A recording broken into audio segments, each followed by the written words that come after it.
Hello guys, इस particular video में जो पॉलिटी का पीटी 365 है उसको डिस्कस कर लेंगे और साथ में उसके अलावा जो अपडेटेड है पॉलिटी का तो उसको भी डिस्कस कर लेंगे। तो जो भी मेरा अंडरलाइन वर्जन होगा, जैसे मैंने अंडरलाइन कर दिया है, तो वो आप मेरे टेलीग्राम चैनल पे आप ले सकते हैं और टेलीग्राम चैनल का लिंक मैं अपने डिस्क्रिप्शन बॉक्स में डाल दूंगा। और इनकेस अगर इस वाले वीडियो में टेलीग्राम चैनल का जो डिस्क्रिप्शन है, जो लिंक है वो डिस्क्रिप्शन बॉक्स में नहीं होगा, तो प्रीवियस वीडियोस में मैंने डाल रखा है, तो वहाँ से भी टेलीग्राम चैनल को एक्सेस कर सकते हैं और आपको हाईलाइटेड वर्जन पीडीएफ का मिल जाएगा। तो ये आपका पॉलिटी का हो गया। उसका नेक्स्ट मैं कल्चर का बनाऊंगा और इस पर्टिकुलर पॉलिटी वाले वीडियो में भी मैं जो आपका पीटी 365 टोटल अभी तक 8 आया है, पॉलिटी का, आईआर का, सोशल इशूज़ का, इकोनॉमी का, टेक्नोलॉजी का और इन्वायरमेंट का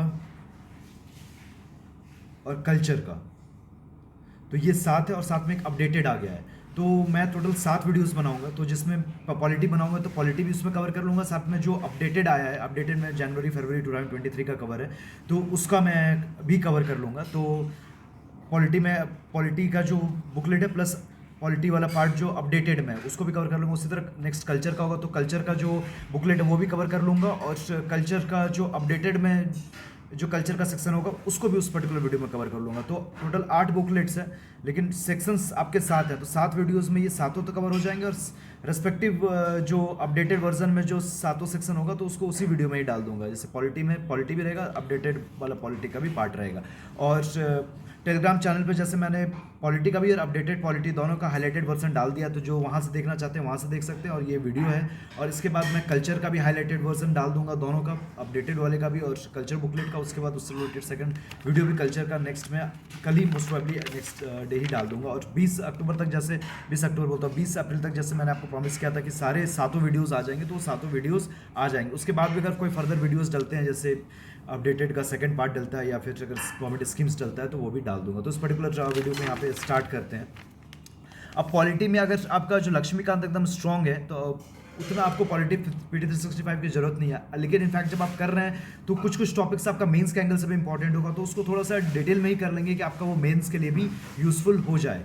तो आपको कंसिक्वेंट जो आर्टिकल्स है वो आपको पता होना चाहिए, और जो भी आप सेक्शन पढ़ेंगे तो उसमें एक्चुअली आर्टिकल नंबर और आर्टिकल में क्या लिखा गया वो आपको डिटेल में पता होना चाहिए, क्योंकि यूपीएससी ज़्यादा फोकस कॉन्स्टिट्यूशनल आर्टिकल्स पे ही करती है।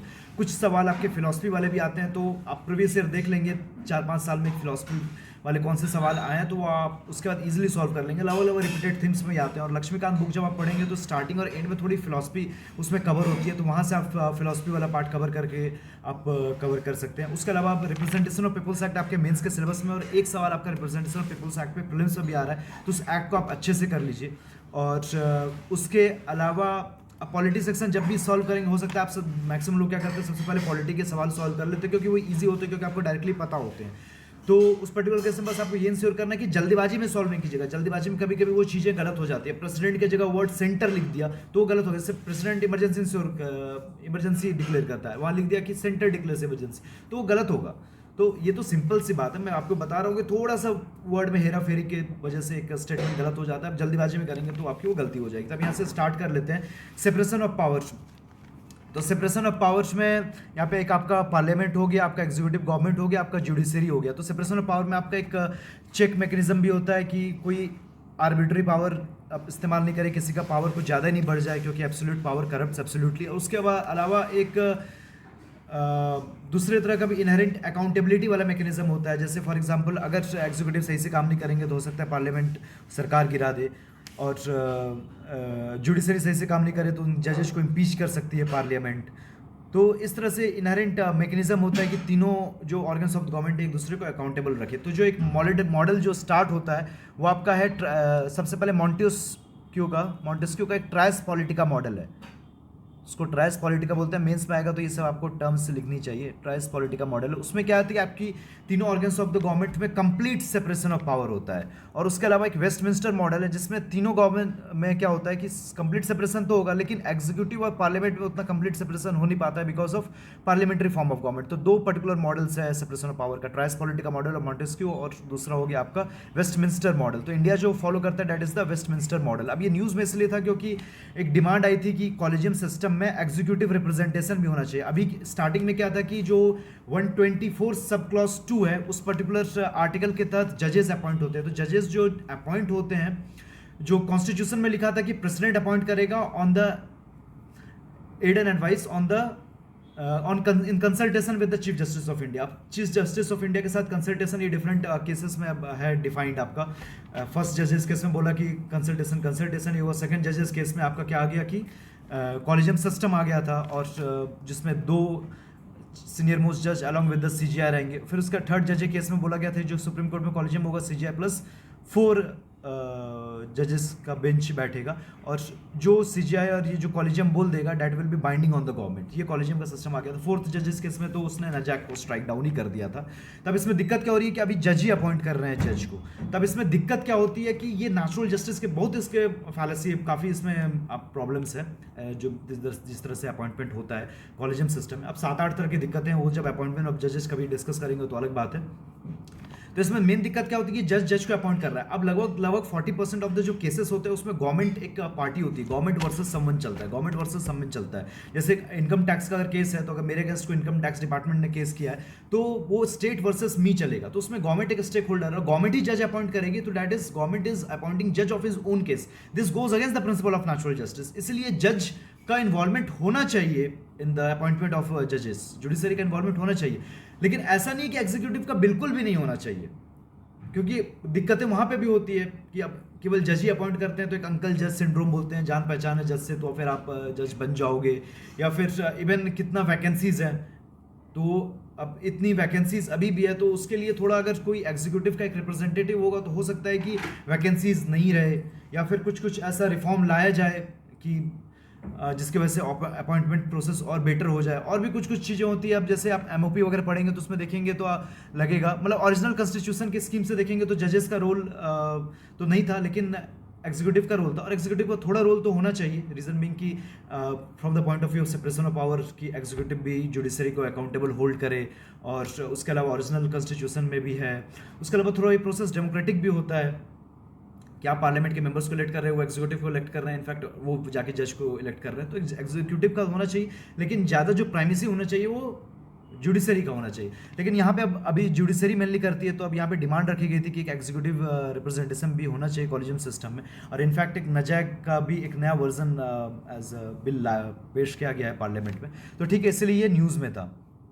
अब ये 3 ऑर्गन्स ऑफ द गवर्नमेंट हो गए। अब इंडिया का जो मॉडल है तो दैट इज वेस्टमिंस्टर मॉडल। अब उसमें क्या क्या फीचर्स हैं वो आपको पता होना चाहिए। आर्टिकल 50, अब इसमें मॉडल्स में आप क्या क्या देखोगे कि आर्टिकल 50 है जो डीपीएसपी है, जो बोलता है कि एग्जीक्यूटिव जुडिशरी अलग अलग होना चाहिए। आर्टिकल 361 है जो आपका प्रोटेक्शन देता है प्रेसिडेंट को। तो एक तरह से ये एग्जीक्यूटिव को प्रोटेक्शन देना हुआ फ्रॉम लेजिस्लेचर या जुडिशरी की, इनको पनिश नहीं किया जा सकता ड्यूरिंग हिज टेन्योर।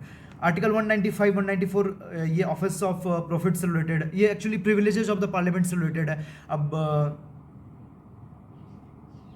एक जो मेन जो एक्चुअली है ये एक्चुअली 195, 194 भी नहीं है सेपरेशन ऑफ पावर्स से रिलेटेड, 102 एंड 191 है कि ऑफिस ऑफ प्रॉफिट आप होल्ड नहीं कर सकते हैं। तो इसका मतलब क्या है कि पार्लियामेंट और लेजिस्लेचर के बीच में भी एक डिस्टिंक्शन बनाया गया है। दो अलग बात है कि इंडिया का जो सिस्टम ऑफ गवर्नमेंट है वो पार्लियामेंट्री फॉर्म ऑफ गवर्नमेंट है, लेकिन फिर भी सेपरेशन ऑफ पावर कुछ हद तक है, डायरेक्टली मेंशन नहीं है कॉन्स्टिट्यूशन में, लेकिन हाँ जो फीचर्स हैं उससे लगता है कि हाँ सेपरेशन ऑफ पावर पे बिल्ट है। 122 और 212 में क्या है कि एक्चुअली जो एमपीज हैं, एमएलएज हैं, उनका जो किस तरह से वो काम कर रहे हैं तो जज या जुडिशरी इंक्वायर नहीं कर सकता है। इनफैक्ट जजेस का जो कंडक्ट है वो पार्लियामेंट में डिस्कस नहीं हो सकता है। उसका आर्टिकल जो है 121 और 211 है।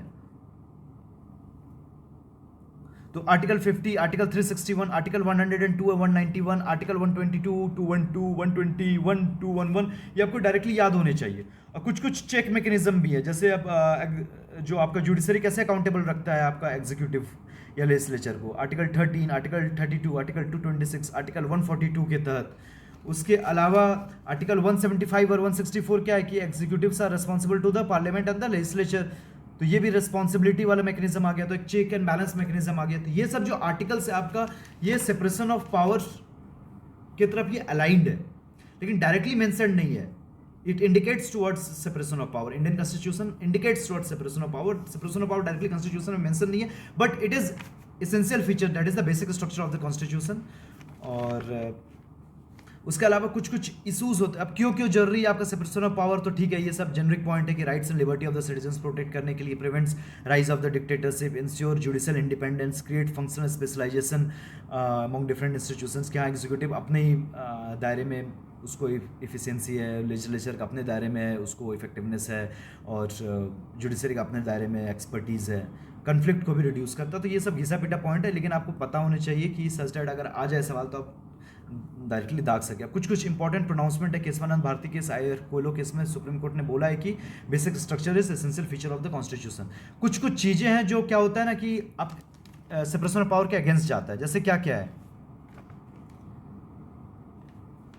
आपका, एक है कॉलेजियम सिस्टम। कॉलेजियम सिस्टम में क्या है कि अब जजेज ही अपॉइंट कर रहे हैं जज को, एग्जीक्यूटिव का कोई रिप्रेजेंटेशन नहीं है, तो एग्जीक्यूटिव अकाउंटेबल भी नहीं ठहरा सकता है जुडिशरी को, तो ये थोड़ा सा अगेंस्ट जाता है इशू सेपरेशन ऑफ पावर के। उसके अलावा एक जुडिशल एक्टिविज्म कभी कभी जुडिशल ओवररीच में कन्वर्ट हो जाता है, तो ये भी आपका सेपरेशन ऑफ पावर के अगेंस्ट जाता है। फिर बेसिक स्ट्रक्चर तो ठीक है, बोलेंगे अब सेपरेशन ऑफ पावर के अगेंस्ट नहीं, फॉर्म ही जाता है कि जरूरी है for check and balance mechanism, over encroachment नहीं होना चाहिए एक दूसरे के डोमेन में। उसके अलावा ट्रिब्यूनल्स है, ट्रिब्यूनल्स का मैनर ऑफ अपॉइंटमेंट में कभी कभी दिक्कत होती है। अब तो ठीक है ट्रिब्यूनल रिफॉर्म्स बिल, अब वो तो एक्ट भी बन गया 2022 का, तो उसमें थोड़ा सा ये चीज़ इंश्योर किया गया है कि सेपरेशन ऑफ पावर के अगेंस्ट नहीं जाए अपॉइंटमेंट प्रोसेस में। लेकिन ट्रिब्यूनल्स भी एक मेनली मिनिस्ट्री इसके अंडर एक्ट करता है, तो इसमें भी यहाँ दिक्कत है कि अब ये जुडिशल फंक्शन करता है लेकिन मिनिस्ट्रीज के अंडर एक्ट करता है। उसके अलावा ऑर्डिनेंस, अब ये ऑर्डिनेंस सबऑर्डिनेट लेजिस्लेशन, ये सब क्या होता है कि एग्जीक्यूटिव अब लेजिस्लेचर का काम कर रहा है। उसके अलावा जो पार्लियामेंट्री प्रिविलेजेज होते हैं तो उसमें पनिशमेंट भी दे सकता है पार्लियामेंट, वो इनफैक्ट जुडिशरी का काम कर रहा होता है। तो ये सब इशूज़ हैं कि हाँ ये सब आप चीज़ें हैं जो बोल सकते हैं कि इंडियन कॉन्स्टिट्यूशन में ये सेपरेशन ऑफ पावर के अगेंस्ट जा रहा है। तो आपको पता होना चाहिए आर्टिकल्स कौन कौन से हैं, मॉडल्स कौन कौन से हैं, जैसे ट्राइस पॉलिटिका और वेस्टमिंस्टर मॉडल, और उसके अलावा क्या क्या इशूज़ हैं विद सेपरेशन ऑफ पावर, क्या क्या चीज़ें सेपरेशन ऑफ पावर के कभी कभी अगेंस्ट चली जाती हैं। अब इसमें ऐसा नहीं है कि जुडिशल एक्टिविज्म अगेंस्ट चला जाता है, तो इसमें पूरा डिबेट होगा कि कब जुडिशल एक्टिविज्म है, क्या जुडिशल ओवररीच है, कैसे जुडिशल ओवररीच जाता है लेकिन जुडिशल एक्टिविज्म नहीं जाता है। तो अब ये नहीं कर रहा हूँ कि हर judicial activism is against separation of power, उस पर भी डिबेट चलेगी, लेकिन हाँ इस डायरेक्शन आपको सोचना है तो एक पॉइंटर आपको बता रहा हूँ। और इसमें एग्जाम्पल्स वगैरह पता होने चाहिए कि अच्छा कौन सा सुप्रीम कोर्ट का जजमेंट है जो आप बोलेंगे जुडिशल एक्टिविज्म है, कौन सा सुप्रीम कोर्ट का जजमेंट है जो आप बोलेंगे जुडिशल ओवररीच है। जैसे अब जुडिशल एक्टिविज्म आप बोलेंगे, लेट से एक आपका जजमेंट था कि रोड साइड आपका नेशनल हाईवेज में दारू नहीं बिकेगी, तो वो आप बोल सकते हैं जुडिशल एक्टिविज्म है कि वो रिक्वायर्ड था कि for reducing road accidents on the highways. लेकिन आप बोलेंगे कि अब सिनेमा हॉल्स में जैसे नेशनल एंथम चले तो आपको खड़े होना है, तो ये ओवर रीच है जो चौकसे केस में जो सुप्रीम कोर्ट ने बोला था। तो आप कुछ एग्जाम्पल्स आपके तैयार होने चाहिए। उसके अलावा आप दिल्ली का केस, बाद बाकी नेशनल जुडिशल अमेंडमेंट बिल आ गया है, प्राइवेट मेंबर बिल है। प्राइवेट मेंबर बिल आपका मिनिस्टर के अलावा कोई भी पेश करता है, जैसे अभी रूलिंग गवर्नमेंट अभी बीजेपी, उसमें भी कोई मेंबर अगर जो मिनिस्टर नहीं है वो भी पेश करे तो भी प्राइवेट मेंबर बिल होगा।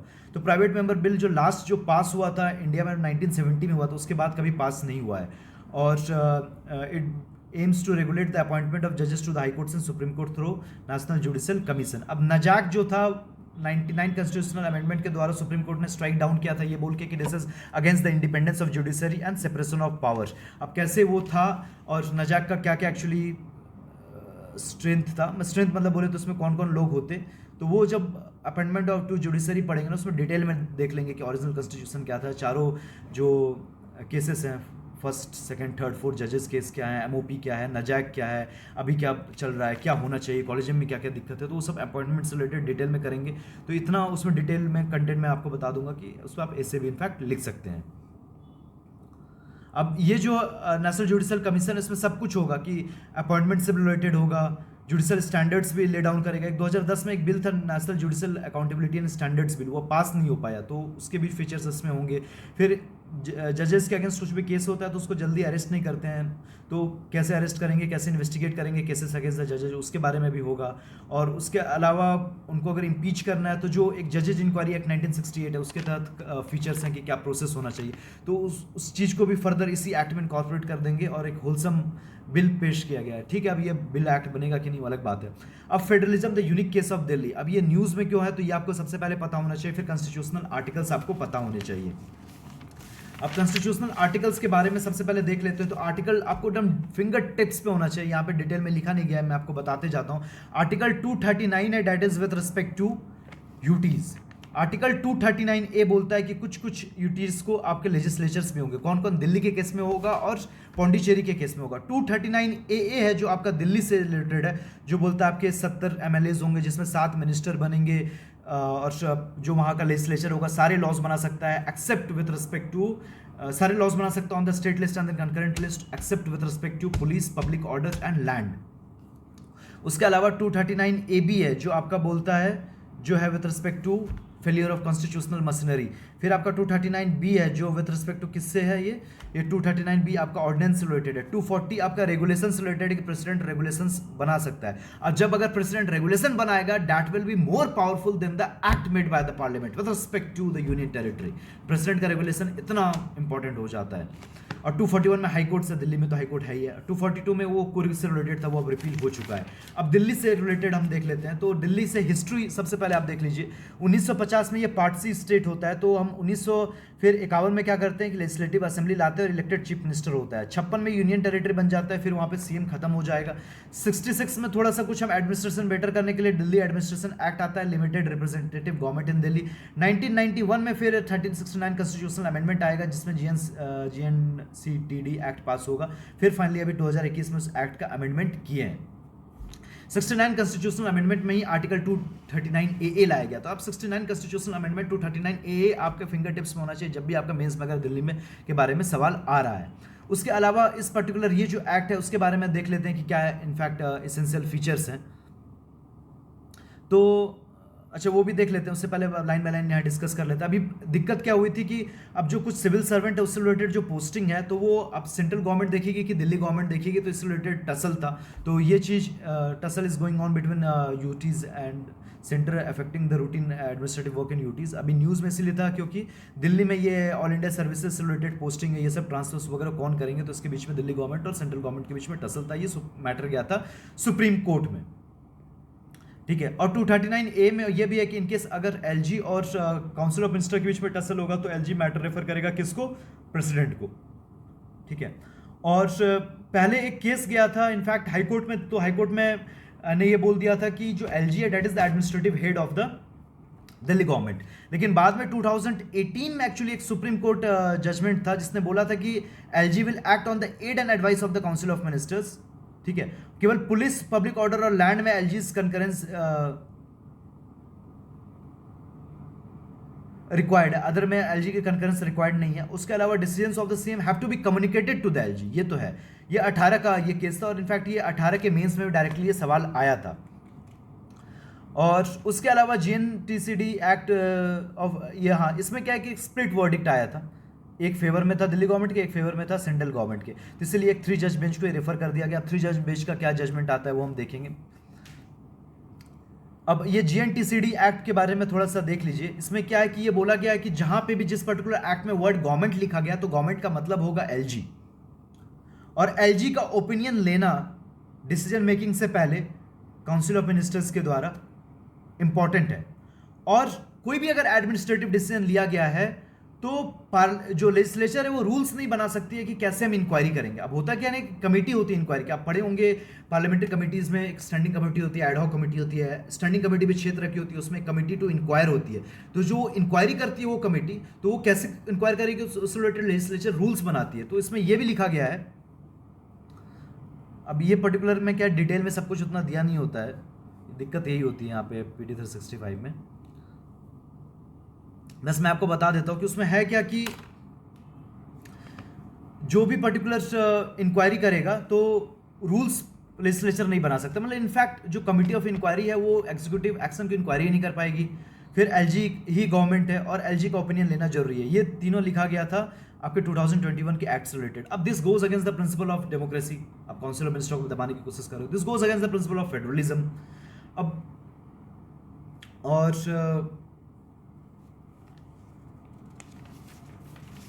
अब यहाँ पे अब जो जजमेंट आएगा इस पर्टिकुलर 3 जज बेंच का, तो वो जब भी मेंस होगा तो इंपॉर्टेंट होगा, क्योंकि 2016 में भी दिल्ली पे सवाल आया था, 2018 में भी आया था, उसके बाद आया नहीं है, तो आ सकता है। और ये मतलब जो पर्टिकुलर एक्ट है ना मेंस के एंगल से काफ़ी इंपॉर्टेंट है। ये वाली एक्ट की मैं बात कर रहा हूँ जो अमेंडमेंट एक्ट है, तो इसके बारे में क्रिटिसिज्म करने के बारे में। और फिर जब ये जजमेंट आ जाएगा ये वाला, सुप्रीम कोर्ट का 3 जज बेंच को जो रेफर किया गया है, जब ये जजमेंट आ जाएगा तो ये जजमेंट भी काफ़ी इंपॉर्टेंट हो जाएगा। अब उसके बाद जो नेक्स्ट टॉपिक है ये स्पीकर से रिलेटेड हम देख रहे हैं। तो अब स्पीकर से रिलेटेड जो नेक्स्ट टॉपिक देख रहे हैं तो ठीक है, ये वहाँ पे आपका Kevin McCarthy elected as the US House of Representative speaker. अब comparison of the Indian constitution with the constitution of the world होता है टॉपिक। तो अब इसमें देख लेते हैं डिफरेंस क्या क्या आता है। एक डिफरेंस होता है कि यहाँ पे जो स्पीकर होता है जनरली 5 साल के लिए अपॉइंट होता है जनरली, वहाँ पे जो होता है 2 साल के लिए होता है। वहाँ पे लेजिस्लेचर का पीरियड यूएस में कांग्रेस में 4 साल है, इंडिया में तो 5 साल है। एक ये डिफरेंस हो जाता है। यूएस में क्या है कि आउटसाइडर भी स्पीकर बन सकता है, लेकिन इंडिया में क्या है कि एमपी ही एक स्पीकर बन सकता है। उसके अलावा जो यूएस में जो स्पीकर होता है वो रिप्रेजेंटेटिव ऑफ द पार्टी भी होता है और साथ में लीडर ऑफ द पार्टी, जो मेन पार्टी है वहाँ का लीडर भी होता है on the floor of the Congress, और उसके अलावा स्पीकर भी होता है। इंडिया में क्या है कि जो पार्टी का जो विनिंग पार्टी उसका जो रिप्रेजेंटेटिव पीएम होता है, PM represents the majority party, लेकिन स्पीकर के लिए स्पीकर का काम करता है। यहाँ पे देखिए जो पार्टी लीडर है वो भी स्पीकर होता है और प्रिजाइडिंग ऑफिसर भी स्पीकर होता है यूएस के केस में। इंडिया के केस में केवल प्रिजाइडिंग ऑफिसर होता है, पार्टी लीडर नहीं होता है। तो ये मेजर डिफरेंस है। और उसके बाद यूएस में एक ये भी क्लॉज है कि आप अगर प्रेसिडेंट वाइस प्रेसिडेंट के बाद next in line of succession speaker ही होता है। इंडिया में ऐसा कुछ दिया नहीं गया है। इंडिया में नेक्स्ट लाइन इन सक्सेशन कौन होता है, सीजीआई होता है। अब यहाँ पे एक इंपॉर्टेंट आर्टिकल्स आप देख लीजिए, स्पीकर से जो रिलेटेड आर्टिकल वही स्पीकर डिप्टी स्पीकर से रिलेटेड, और deputy speaker doesn't act under speaker. ऐसा नहीं है कि स्पीकर के अंडर काम करते हैं। जब भी स्पीकर नहीं आएंगे तो डिप्टी स्पीकर स्पीकर का काम करता है। तो डिप्टी स्पीकर में अब ये नहीं बोल सकते हैं कि यहाँ ये वाला जो टर्म है,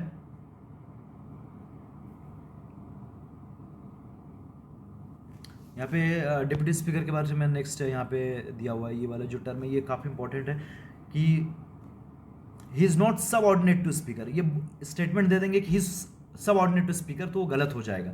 अब आर्टिकल 93 में क्या है, अब आर्टिकल 93 आपको याद होने चाहिए। ये स्पीकर से भी रिलेटेड है और डिप्टी स्पीकर से भी रिलेटेड है। अब स्पीकर से रिलेटेड सवाल आता है तो आर्टिकल 93 से अब इंट्रोड्यूस करेंगे तो आपको मार्क्स मिलेंगे। आपको ऐसे अगर 93 नहीं लिखोगे तो ऐसे आप आधा मार्क्स ऐसे लूज कर रहे हो। तो अब स्पीकर इलेक्टेड होता है, डेट ऑफ इलेक्शन कौन फिक्स करता है, प्रेसिडेंट करता है, ठीक है। और डिप्टी स्पीकर के केस में वो स्पीकर कर देगा, ठीक है। उसका वाला टर्म यहाँ पे 5 साल होता है। ये ex officio chairman of the parliamentary group होता है। ये डिसॉल्व होता है तो he doesn't vacate his office, लेकिन डिप्टी स्पीकर तो वेकेट कर देगा। अब ये derives power from the constitution of India, rules of procedure and conduct of Lok Sabha parliamentary president, सबसे पावर ये डिराइव करता है। ये कास्टिंग वोट देता है, लेकिन फर्स्ट इंस्टेंस में वोट नहीं करता, लेकिन जब इसको रिमूव करना होगा तब ये फर्स्ट इंस्टेंस में वोट करने लगता है। और यही डिसाइड करता है कि मनी बिल होगा कि नहीं होगा। साथ में एक पर्टिकुलर आपका जो 10th शेड्यूल है तो उसमें एंटी डिफेक्शन रिलेटेड केसेस पे स्पीकर डिसाइड करता है। राज्यसभा में फिर वो वाइस प्रेसिडेंट डिसाइड करेंगे। और जब भी वाइस प्रेसिडेंट की तरह एक्ट करते हैं तो फिर वो चेयरमैन ऑफ द राज्यसभा की तरह एक्ट नहीं करते हैं।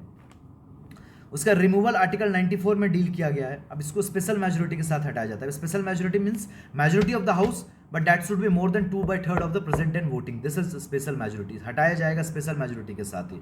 Resigns by writing to deputy speaker not to the president, ceases to a member of the Lok Sabha, तब ये हटेंगे। 3 केस में हट सकते हैं, जब वो रिजाइन कर देते हैं डिप्टी स्पीकर को लेटर लिख के, he ceases to a member of the Lok Sabha, और या फिर डायरेक्टली पार्लियामेंट जो लोकसभा ही उसको हटा देता है। सैलरी अलाउंसेस वो 94 में लिखा गया, his expenditure his salary is charged on the constitution of India, और डिप्टी स्पीकर का भी charged on the constitution of India होता है। तो अब जब भी स्पीकर से रिलेटेड आपका आएगा तो स्पीकर का इनहेरेंट पावर क्या है कि मनी बिल होगा कि नहीं वो डिसाइड करना, 10th शेड्यूल में एंटी डिफेक्शन केसेस डिसाइड करना, क्या क्या पावर दिया गया तो हटा जा सकता है स्पेशल मेजोरिटी से। उनका कंडक्ट नहीं डिस्कस किया जाएगा लोकसभा के द्वारा एक्सेप्ट ऑन सब्सटेंसिव मोशन, उसको हटाया जा सकता है स्पेशल मेजोरिटी के द्वारा। उनका जो एक्सपेंडिचर होता है चार्ज्ड होता है, इसलिए ये सब किया जाता है क्योंकि वो विदाउट फियर और फेवर वो एक्ट कर सके। और आर्टिकल 93, ठीक है, ये सब चीज़ें, once speaker always a speaker, ये सब चीज़ें जो आया था इस पर सवाल 2020 में भी, तो ये सब चीज़ें आपके डायरेक्टली फिंगर टिप्स होना चाहिए जब आप मेंस पे सवाल लिख रहे होंगे। अब डिप्टी स्पीकर में भी आर्टिकल 93 के द्वारा बनाया जाता है। His date of election is fixed by the speaker.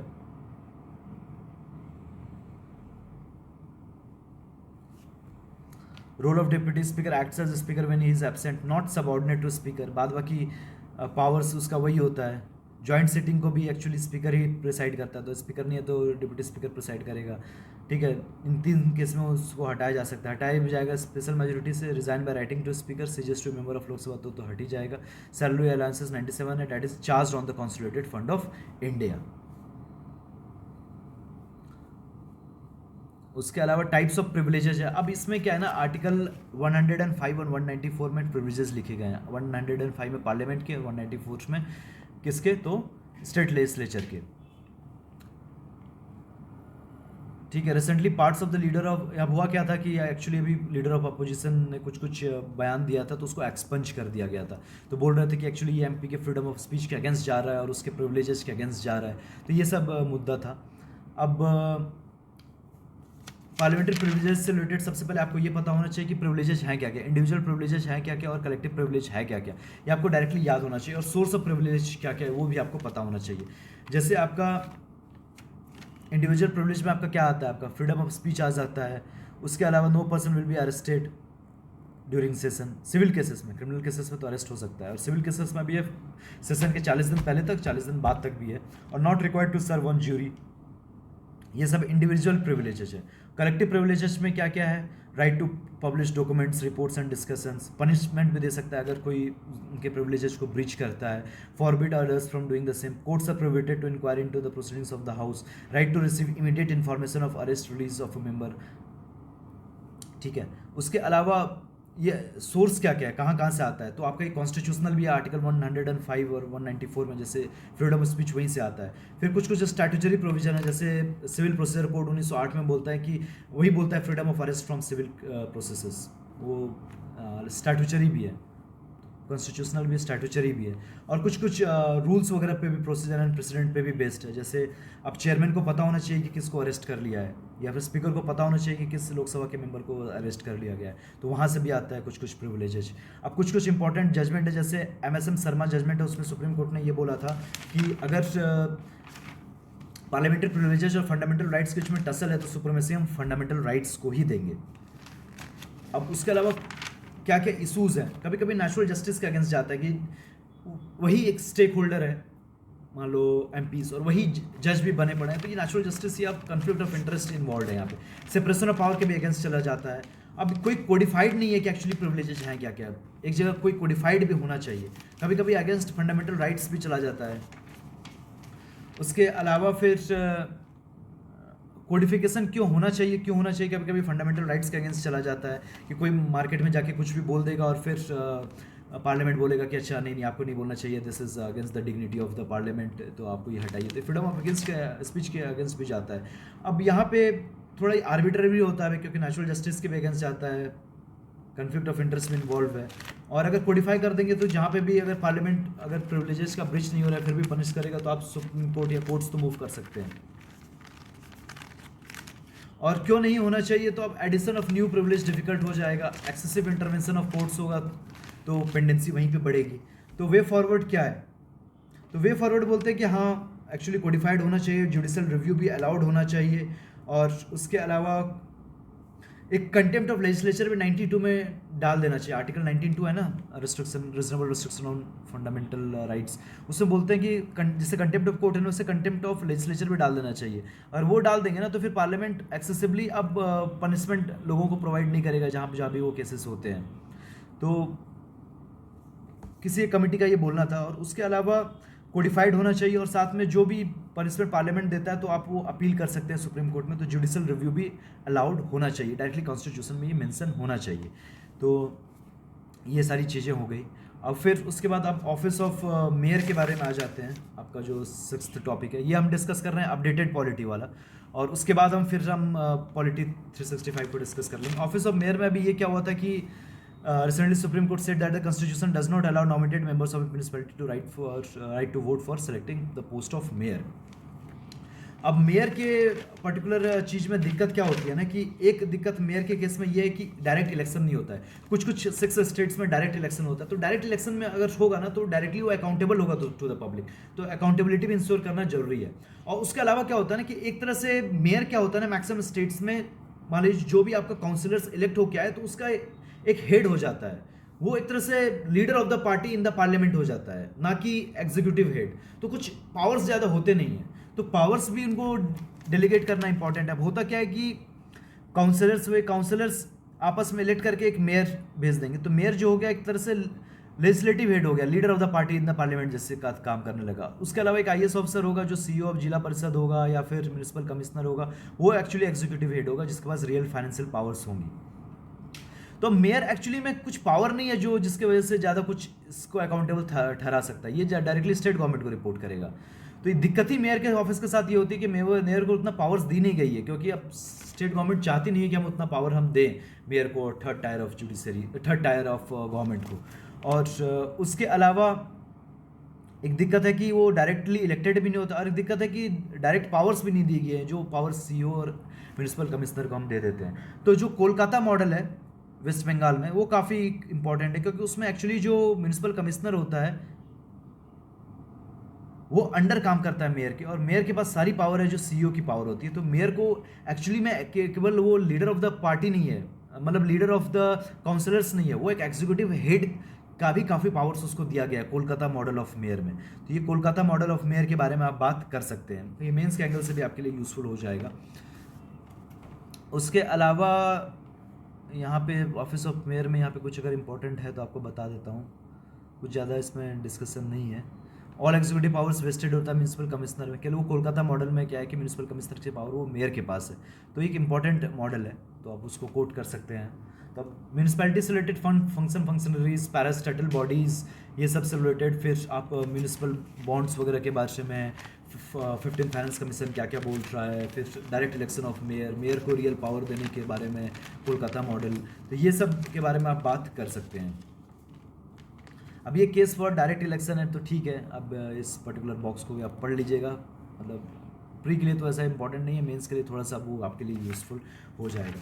17 क्या है, ये ऑनलाइन गेमिंग से रिलेटेड। अब है कि एक्चुअली आईटी रूल्स 2021 आए थे, तो आईटी रूल्स 2021 के तहत क्या हुआ कि अब डायरेक्टली ऑनलाइन गेमिंग से रिलेटेड कुछ रूल्स रेगुलेशन है नहीं। अब कौन सी मिनिस्ट्री ऑनलाइन गेमिंग को टैकल करेगी, तो वो होगा ministry of electronics and information technology. Currently there is no dedicated regulatory body for online gaming in India. तो अब इस पर्टिकुलर में हम किए क्या है कि actually 3 level grievance appellate committee बना दी है। फर्स्ट लेवल ये है, सेकंड लेवल ये है, थर्ड लेवल ये है। फर्स्ट लेवल में क्या है, headed by the CEO of Indian cyber crime coordination centre. Second level में क्या है कि chaired by the joint secretary in charge of policy and administration division in the ministry of information and broadcasting. और third level जो ultimate level है, that is chaired by senior scientist under MeitY. तो ये 3 level है। तो आप किसी भी ऑनलाइन गेम से अगर कुछ आपका ग्रीवांस है तो आप इस ग्रीवांस एपेलेट कमेटी, सबसे पहले तो आप जाएंगे ग्रीवांस ऑफिसर के तहत। ग्रीवांस ऑफिसर कहाँ रहेगा, किस एक्ट के तहत बना है, वो आईटी रूल्स 2021 के तहत बना है। उससे आप नाखुश हैं तो आपका ये appellate mechanism, first appellate mechanism ये है, सेकंड ये है, और आपका ये थर्ड है। ये बनाया किसके तहत गया है, rule 3 of the IT rules 2021। IT rules का पूरा नाम आपको याद होना चाहिए, intermediate guidelines and digital media ethics code rules 2021। अब इसके एसेंशियल फीचर्स क्या क्या हैं वो आप आईटी एक्ट आप पढ़ेंगे तो आईटी एक्ट में आईटी रूल्स पढ़ लीजिएगा। आईटी एक्ट क्यों पढ़ेंगे आपको, क्योंकि साइबर सिक्योरिटी GS3 में आपको प्रिपेयर अच्छे से करना है, तो आईटी रूल्स आपको अच्छे से प्रिपेयर्ड होना चाहिए। अब इसमें जीएससी में कंसिस्ट कौन कौन होंगे, तो chairperson as ex officio and 2 whole time members होंगे, 1 retired member for a term of 3 years from the date of assumption of office until further orders whichever is earlier. बस एक बार reading दे दो, ज़्यादा इसमें वो कुछ इंपॉर्टेंट है नहीं। अब मिनिस्ट्री, कौन सी मिनिस्ट्री क्या करती है वो थोड़ा सा इंपॉर्टेंट होता है। अब ये सब चीज़ें में ना self regulation is the best form of regulation, लेकिन एक कोड ऑफ एथिक्स होना चाहिए जिसके तहत हम सेल्फ रेगुलेशन करेंगे, जो बॉडी सेल्फ रेगुलेशन करेगी। ऑडिट डेटा स्टैंडर्डाइजेशन की बात है। अब होता क्या है कि जो डेटा अब डिफरेंट डिपार्टमेंट्स के पास होता है वो स्टैंडर्डाइज्ड फॉर्म में नहीं होता है। तो स्टैंडर्डाइज्ड फॉर्म में नहीं होता है तो उसमें दिक्कत क्या होती है कि अब होता है कि हर मिनिस्ट्री के पास हर डिपार्टमेंट का जो भी डेटा हो गया, फाइनेंशियल डेटा, कहाँ कैसा पैसा खर्च हुआ, क्या क्या वाउचर है, वो सब कुछ आपको ऑडिट डिपार्टमेंट को देना होता है। ऑडिट डिपार्टमेंट मतलब जो भी आपका अकाउंट्स बन गया, फिर ऑडिट डिपार्टमेंट उसको ऑडिट करता है। तो वो डेटा का कुछ किस तरह से आपको डेटा रखना है, पेश करना है ऑडिट डिपार्टमेंट के सामने, कुछ स्टैंडर्डाइजेशन नहीं है। तो क्या यही बोला है कि इसकी स्टैंडर्डाइजेशन की ज़रूरत है, तो इसलिए ये न्यूज़ में था। और अभी कैग जो है आईएलओ का भी एक्चुअली होता क्या है कि एक सुप्रीम ऑडिट इंस्टीट्यूशंस है। तो जैसे इंडिया में कैग है उसी तरह डिफरेंट कंट्रीज में है, तो उसी तरह सुप्रीम ऑडिट इंस्टीट्यूशंस है। कुछ CAG provided specific stating that ILO has established a panel of nomination of an external auditor who had requested proposals from the supreme audit institution. SAIs are public bodies responsible for auditing government revenue and expenditure.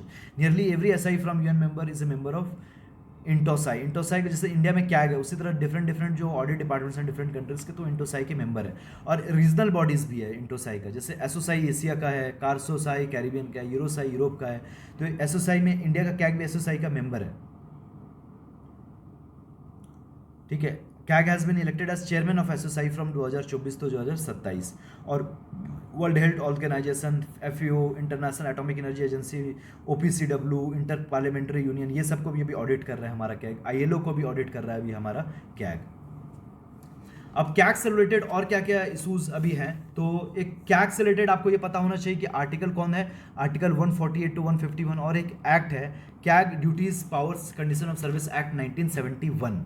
तो ये दोनों चीज़ आपको एकदम finger tips पे होनी चाहिए। उसके बाद ये क्या है, guardian of the public purpose को बोलते हैं, पीएससी को ये एडवाइस करता है। उसके बाद एक रिपोर्ट्स पेश करता है पार्लियामेंट में रिगार्डिंग ऑडिट्स वगैरह से रिलेटेड। तो ये सब चीज़ें आपको एकदम फिंगर टिप्स पे होनी चाहिए। अब क्या क्या इंप्रूवमेंट करने की ज़रूरत है, तो अब स्टेट्स में जैसे जैसे सेंट्रल लेवल पे कैग हेड होता है, तो स्टेट लेवल पे अकाउंटेंट जनरल हेड होता है, तो उसका कॉन्स्टिट्यूशनल स्टेटस नहीं दिया गया है, तो उसको देने की ज़रूरत है। उसके अलावा जो हम अपॉइंट करते हैं तो कभी स्टेट से नहीं पूछते, तो थोड़ा ये यूनिटरी मॉडल हो जाता है, तो थोड़ा फेडरल मॉडल में स्टेट्स का भी कंसल्टेशन लेना जरूरी है द अपॉइंटमेंट ऑफ कैग। और लीडर ऑफ अपोजिशन का भी लेना जरूरी है, क्योंकि अभी जैसे इलेक्शन कमीशन में भी क्या क्या अब लीडर ऑफ अपोजिशन से भी आपको पूछना होगा, तो इसलिए कैग के अपॉइंटमेंट में भी आपको लीडर ऑफ अपोजिशन से पूछना चाहिए। कैग का क्वालिफिकेशन क्या होगा वो डिटरमाइन नहीं है कॉन्स्टिट्यूशन में, तो वो भी होना चाहिए। कुछ क्वाज़ी जुडिशियल पावर्स भी देना चाहिए। उसके अलावा कुछ कुछ बॉडीज़ जैसे आरबीआई वगैरह भी कैग ऑडिट नहीं कर पाता है, भले वो गवर्नमेंट के द्वारा फंडेड है। तो कुछ कुछ बॉडीज़ है जो गवर्नमेंट के द्वारा फंडेड है लेकिन कैग ऑडिट नहीं कर पाता है, तो वो सबको भी अलाउ करना चाहिए कि कैग ऑडिट करे। उसके अलावा अकाउंट का जो डेटा है या ऑडिट डेटा है उसका स्टैंडर्डाइजेशन करने की जरूरत है। और इवन क्या है कि पंचायत लेवल में क्या बोला गया है 73rd कॉन्स्टिट्यूशनल अमेंडमेंट एक्ट के द्वारा, कि स्टेट गवर्नमेंट जैसा प्रोवाइड करेगी लेजिस्लेचर के थ्रू, तो वैसा प्रोविजन रखा जाएगा पंचायत म्यूनसिपैलिटीज़ के अकाउंट को ऑडिट करने के लिए। लेकिन अब स्टेट गवर्नमेंट जैसा डिसाइड करेंगे वैसा नहीं होना चाहिए, जैसे कैग डिसाइड करेगा वैसा होना चाहिए, क्योंकि कैग के पास ज़्यादा एक्सपर्टीज़ है इस पर्टिकुलर ऑडिट से रिलेटेड फील्ड में। तो अब पंचायत और म्यूनसिपैलिटीज़ का भले वो कैग का ऑफिस खुद ऑडिट नहीं करे लेकिन स्टैंडर्ड्स ले डाउन कर सकता है, तो ये पावर भी कैग को दे देनी चाहिए। तो ये सब आप चीज़ कैग से रिलेटेड जब सवाल आया मेंस में, तो ये सब आर्टिकल्स एक्ट क्या इंपॉर्टेंट उसका फीचर्स है, मतलब क्या क्या उसके ड्यूटीज़ है, क्या क्या उसको पावर्स दिए गए हैं, पावर्स क्या दिए गए हैं कि उसको हटाया नहीं जा सकता, उसको वही इम्यूनिटी है जो जज ऑफ सुप्रीम कोर्ट को है। इस expenditure is charge on the constitution of India, post retirement benefits कुछ वो ले नहीं सकता है गवर्नमेंट जॉब के फॉर्म में। तो ये सब चीज़ें हैं। और फिर उसके अलावा क्या क्या इंप्रूवमेंट करने की ज़रूरत है, ये सब जो मैंने आपको बता दिया वो काफ़ी है। उसके अलावा एक एस्पिरेशनल ब्लॉक्स प्रोग्राम चला है, पहले एक एस्पिरेशनल डिस्ट्रिक्ट प्रोग्राम चला था 2018 से स्टार्ट हुआ था, तो उसी लाइंस पे अब एस्पिरेशनल ब्लॉक प्रोग्राम चला गया है। तो टोटल 500 ब्लॉक्स को सेलेक्ट किया गया है। तो जो जो चीज़ आपका इसेंशियल फीचर्स था एडीपी का, एस्पिरेशनल डिस्ट्रिक्ट प्रोग्राम का, वही आपका एस्पिरेशनल ब्लॉक प्रोग्राम में फीचर्स है। अब ये एस्पिरेशनल ब्लॉक प्रोग्राम आपका इंट्रोड्यूस किया गया है बजट 2023-24 में। अब एस्पिरेशनल डिस्ट्रिक्ट प्रोग्राम के बारे में थोड़ा हम देख लेते हैं कि इनफैक्ट ये आपका मेंस 2018 में भी डायरेक्टली पूछा गया था। तो इसमें क्या है कि टोटल 112 डिस्ट्रिक्ट्स को हम सेलेक्ट किए हैं, और वो 112 डिस्ट्रिक्ट्स का हम परफॉर्मेंस हम मेज़र करेंगे कि पहले ऐसा परफॉर्मेंस था, अब इतना इतना इंप्रूवमेंट हुआ है बेस्ड ऑन सर्टेन इंडिकेटर्स। तो वो इंडिकेटर्स टोटल 5 ब्रॉड एरियाज में डिफाइंड है। कौन कौन है? एक आपका हेल्थ एंड न्यूट्रिशन है, दूसरा आपका एजुकेशन है, तीसरा आपका एग्रीकल्चर एंड वाटर रिसोर्सेज है, चौथा आपका financial inclusion and skill development है, पांचवा आपका इंफ्रास्ट्रक्चर है। तो एक तरह से ये आउटकम बेस्ड बजटिंग मॉडल है इसमें। और इसमें क्या है कि 112 डिस्ट्रिक्ट्स आपस में compete करेंगे, तो ये थोड़ा एक कम्पिटिटिव फेडरलिज्म के प्रिंसिपल पे भी बेस्ड है। तो आउटकम बजटिंग और कम्पिटिटिव फेडरलिज्म के मॉडल्स पे ये बेस्ड है। और इसका ये 3 C's का एक कंसेप्ट है। और 3 C's का क्या कंसेप्ट है? कन्वर्जेंस, कोलैबोरेशन और कंपटीशन। इसी पे सवाल आया था। कन्वर्जेंस किसका होगा? स्टेट गवर्नमेंट और सेंट्रल गवर्नमेंट का। कोलैबोरेशन किसका होगा? स्टेट गवर्नमेंट एम्प्लॉइज वगैरह का, डिस्ट्रिक्ट गवर्नमेंट बॉडीज का, सिविल सोसाइटी का। कंपटीशन किसके बीच में होगा? Among different districts. तो ये कम्पिटिटिव फेडरलिज्म के मॉडल पे बेस्ड है। 112 डिस्ट्रिक्ट आते हैं झारखंड में, मैक्सिमम तो नक्सल अफेक्टेड डिस्ट्रिक्ट्स। अब जो एक्सप्रेशनल ब्लॉक प्रोग्राम है उसमें half of this blocks are in 6 states. कौन कौन? UP, Bihar, Madhya Pradesh, Jharkhand, Orissa and West Bengal. अब यही 5 इंडिकेटर्स है, ब्रॉड इंडिकेटर। टोटल 15 इंडिकेटर्स हैं, लेकिन ब्रॉड इंडिकेटर्स आपके 5 है जो मैंने आपको यहाँ पे बता दिया। अब एक वाइब्रेंट विलेजेस प्रोग्राम के बारे में देख लेते हैं। वाइब्रेंट विलेजेस प्रोग्राम, अब ठीक है पॉलिटिक्स से रिलेटेड इतना इंपॉर्टेंट नहीं है, पता नहीं आप क्यों दे दिया, आप दे दिया तो मैं डिस्कस कर लूँ। वाइब्रेंट विलेजेस प्रोग्राम क्या है? आपका एक टॉपिक है आपका बॉर्डर मैनेजमेंट। अब बॉर्डर मैनेजमेंट बॉर्डर सिक्योरिटी में क्या डिफरेंस होता है? बॉर्डर सिक्योरिटी नाम से क्लियर है कि आपको सिक्योरिटी प्रोवाइड करना है at the border. Border management क्या है कि बॉर्डर सिक्योरिटी भी होता है, साथ में बॉर्डर विलेजेस का डेवलपमेंट भी होता है। उससे रिलेटेड काफ़ी प्रोग्राम्स है गवर्नमेंट की, जैसे एक BADP है, बॉर्डर एरिया डेवलपमेंट प्रोग्राम है। उसके अलावा BRO वगैरह काफ़ी रोड्स बनाती है। अभी लास्ट ईयर के बजट में वाइब्रेंट विलेजेस प्रोग्राम थे। इसके एसेंशियल फीचर्स क्या है कि कौन कौन एरियाज को कवर करेगा? टोटल 5 स्टेट्स को कवर करेगा, हिमाचल प्रदेश, उत्तराखंड, अरुणाचल, सिक्किम, और अब लद्दाख स्टेट नहीं है लेकिन लद्दाख यूटी को कवर करेगा। लद्दाख में अब इवन स्टेटहुड की डिमांड भी चल रही है, तो आप देखे ही होंगे। उसके अलावा क्या क्या एरियाज पे फोकस करेगा? वही रोड्स बनाने पे, वाटर पे, इलेक्ट्रिसिटी पे, सैनिटेशन पे, हेल्थ, एजुकेशन, ये सब एरियाज होंगे। अब उसके अलावा और क्या क्या एसेंशियल फीचर्स है? टोटल इसमें 4500 करोड़ रुपीज़ का फंड दिया गया, जिसमें 2600 करोड़ तो स्पेंड किया जाएगा केवल रोड बनाने में ही। 4800 करोड़ में 2500 के रोड बनाने में किया जाएगा। उसके अलावा वाइब्रेंट विलेज एक्शन प्लान बनाए गए जाएंगे, और ये हब एंड स्पोक मॉडल पे ये बेस्ड होगा, और इसका कोई ओवरलैप नहीं है बॉर्डर एरिया डेवलपमेंट प्रोग्राम से। टोटल अलग है वो border area development program. 100% saturation of central and the state schemes will be ensured, और ये सब काम किया जाएगा। Solar, wind energy, mobile and internet connectivity, tourist, multipurpose, health and wellness centre, PM sets, ये तो ठीक है। उसके अलावा एक यहाँ पे जो बॉक्स में था वो देख लेते हैं कि यहाँ पे ये दिया गया है आपका विलेज डिफेंस कमिटी से रिलेटेड। ये जम्मू एंड कश्मीर में बनाई जाती है। अब इसका नया नाम रख दिया है विलेज डिफेंस गार्ड। इसमें क्या होता है कि हर विलेज में कुछ कुछ लोगों को आर्म्स दे दिया जाता है कि अगर कोई भी वहाँ पे मिलिटेंट्स अटैक करें तो अपना सेल्फ डिफेंस कर पाएँ। और ये जो कमिटीज़ होती है फंक्शन करती है अलग under the direction of SP SSP of the district concern with the ex serviceman, ex policeman, abled youth as members of the on voluntary basis. ठीक है। उसके अलावा जो नेक्स्ट आपका है वो हम देख लेते हैं, वो है पब्लिक सर्विस कंटेंट। अब क्या है कि जो भी चैनल्स है प्राइवेट सैटेलाइट टेलीविज़न चैनल्स, तो अब उनको मैंडेटरी 30 मिनट दिखाना होगा कुछ ऐसा कंटेंट जो पब्लिक सर्विस कंटेंट होगा। ये ministry of information and broadcasting के द्वारा बताया गया है। अब ये 30 मिनट ऐसा नहीं है कि स्ट्रेच में हो, तोड़ तोड़ के भी दिखा सकते हैं, मतलब आपको हर महीना में 15 घंटा दिखाना है। फॉरेन चैनल्स जो हैं वो एग्जेम्प्टेड है, और channels broadcasting predominantly more than 12 hours sports and devotional spiritual yoga content, they are also exempted. Alderman क्या है कि अब जो एल्डरमेंस हैं, constitution does not allow aldermens of a municipality the right to vote. अब ये दिल्ली वाला पर्टिकुलर म्यूनिसिपैलिटी का केस था, ये सुप्रीम कोर्ट गया था तो वहाँ से वो जजमेंट आया है।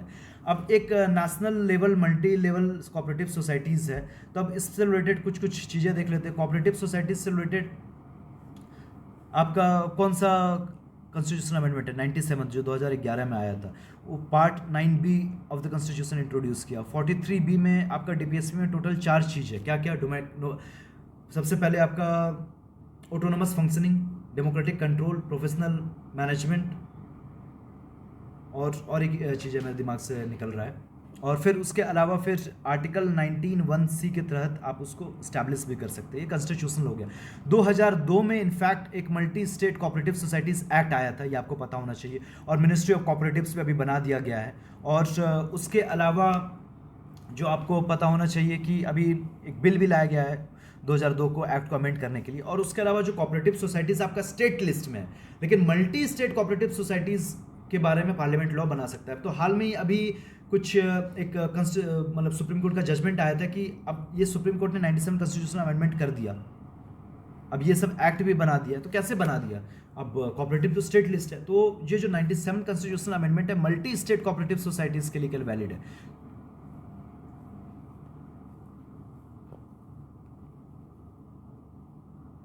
और ये 2002 का भी act multi state cooperative societies पे ही लगेगा, और जो स्टेट लेवल के कोऑपरेटिव सोसाइटी उस पर नहीं लगेगा, क्योंकि जो कोऑपरेटिव सोसाइटी वो स्टेट लिस्ट में आता है। क्योंकि 97 कॉन्स्टिट्यूशन अमेंडमेंट में काफ़ी ऐसे फीचर्स थे जिसमें मतलब पावर्स दे दी गई हैं पार्लियामेंट को with respect to cooperative societies, तो वो नहीं पॉसिबल है ना, क्योंकि वो कोऑपरेटिव सोसाइटी स्टेट लिस्ट में आता है। अब कौन कौन तरह की कोऑपरेटिव सोसाइटी होती है? एक्सपोर्ट सोसाइटी होती है, ऑर्गेनिक सोसाइटी होती है, सीड सोसाइटी होती है। उसके अलावा क्रेडिट से रिलेटेड होता है, मार्केट से रिलेटेड होता है, कोऑपरेटिव फार्मिंग से रिलेटेड होता है, प्रोड्यूसर कोऑपरेटिव होता है। तो ये सारी चीज़ें हैं। और कोऑपरेटिव से रिलेटेड इनफैक्ट इंपॉर्टेंट भी है, क्योंकि आपका मिनिस्ट्रीज़ एंड डिपार्टमेंट्स, ये आपका GS पेपर 2 में एक टॉपिक है, तो उसमें मिनिस्ट्रीज़ एंड डिपार्टमेंट्स से जो नई मिनिस्ट्री बनाई गई है तो उसके बारे में थोड़ा पूछा जा सकता है। तो इसलिए आपको कोऑपरेटिव्स अच्छे से कर लेना है कि कोऑपरेटिव्स इंडिया में क्यों नहीं ग्रो कर पाए, मिनिस्ट्री के बनने से क्या हो जाएगा, गुजरात में सक्सेस मॉडल ज़्यादा क्यों रहा है। अब ये लोकूर कमेटी क्या है? तो लोकूर कमेटी किससे रिलेटेड है कि पहले क्या था कि जो एसटी को डिसाइड करने के लिए जो जो क्राइटेरिया था ना वो किया था, primitive traits, distinctive culture, geographic isolation, shyness of contact और with community at large, backwardness. अब क्या किया गया कि वो क्राइटेरिया को थोड़ा चेंज कर दिया गया, अब है socio economic including educational backwardness को भी ऐड कर दिया गया है। अब ज्योग्राफिकल आइसोलेशन नहीं है, हिस्टोरिकल ज्योग्राफिकल आइसोलेशन है। अब distinct culture, dialect, presence of core culture और endogamy in case of exogamy, marital relationship primarily with other STs. तो एक सवाल आया था 2022 के सोसाइटी पेपर में कि कौन से ऐसे फीचर्स हैं जिसमें आप बोल सकते हैं कि पूरे ट्राइब्स एक यूनिट की तरह एक्ट करते हैं, कि मतलब एसेंशियली कॉमन फीचर्स क्या क्या है शेड्यूल ट्राइब्स का। तो ये सब चीज़ें आपको याद होनी चाहिए। अब शेड्यूल ट्राइब्स से रिलेटेड भी बाद में कभी जब मेन से रिलेटेड मैं वीडियो बनाऊंगा तो वो बनाऊंगा ही। अब ये हॉरिजॉन्टल और वर्टिकल रिजर्वेशन से रिलेटेड हम देख लेते हैं। अब एसटी से रिलेटेड जो कॉन्स्टिट्यूशनल फीचर्स हैं, डिफिनेशंस लिखा गया है 366 में कि एसटी वो होंगे जो आर्टिकल 342 के तहत जैसे डिफाइन होगा। और आर्टिकल 342 में डिफाइन नहीं किया गया है, बोला गया है कि जो प्रेसिडेंट एक लिस्ट जारी करेगा और गवर्नर से पूछ के, और पार्लियामेंट उसको टाइम टू टाइम मॉडिफाई करेगा। तो वहीं जो उसमें आ गए तो वही एसटीज कराएंगे। और शेड्यूल ट्राइब को शेड्यूल इसलिए कहते हैं क्योंकि 1935 का जो एक्ट था उसमें वेरियस शेड्यूल्स थे। तो एक शेड्यूल था जिसमें शेड्यूल एससीज के नाम थे, एक शेड्यूल ऐसा था जिसमें एसटीज के नाम थे। तो इसलिए इस ट्राइब्स को शेड्यूल ट्राइब्स कहते हैं क्योंकि ये they were part of a schedule under 1935 act. अब वो ऐसा शेड्यूल कॉन्स्टिट्यूशन में नहीं है, लेकिन जो नाम चला आ रहा है तो वो चलते ही जा रहा है। अब हॉरिजॉन्टल और वर्टिकल रिजर्वेशन क्या होता है? अब जैसे आपका 15% एससी को रिजर्वेशन है, 7.5% एसटी को है, 27% ओबीसी को है। तो ये सब जो रिजर्वेशन है ना, ये वर्टिकल रिजर्वेशन है। 10% ईडब्ल्यूएस का हो गया।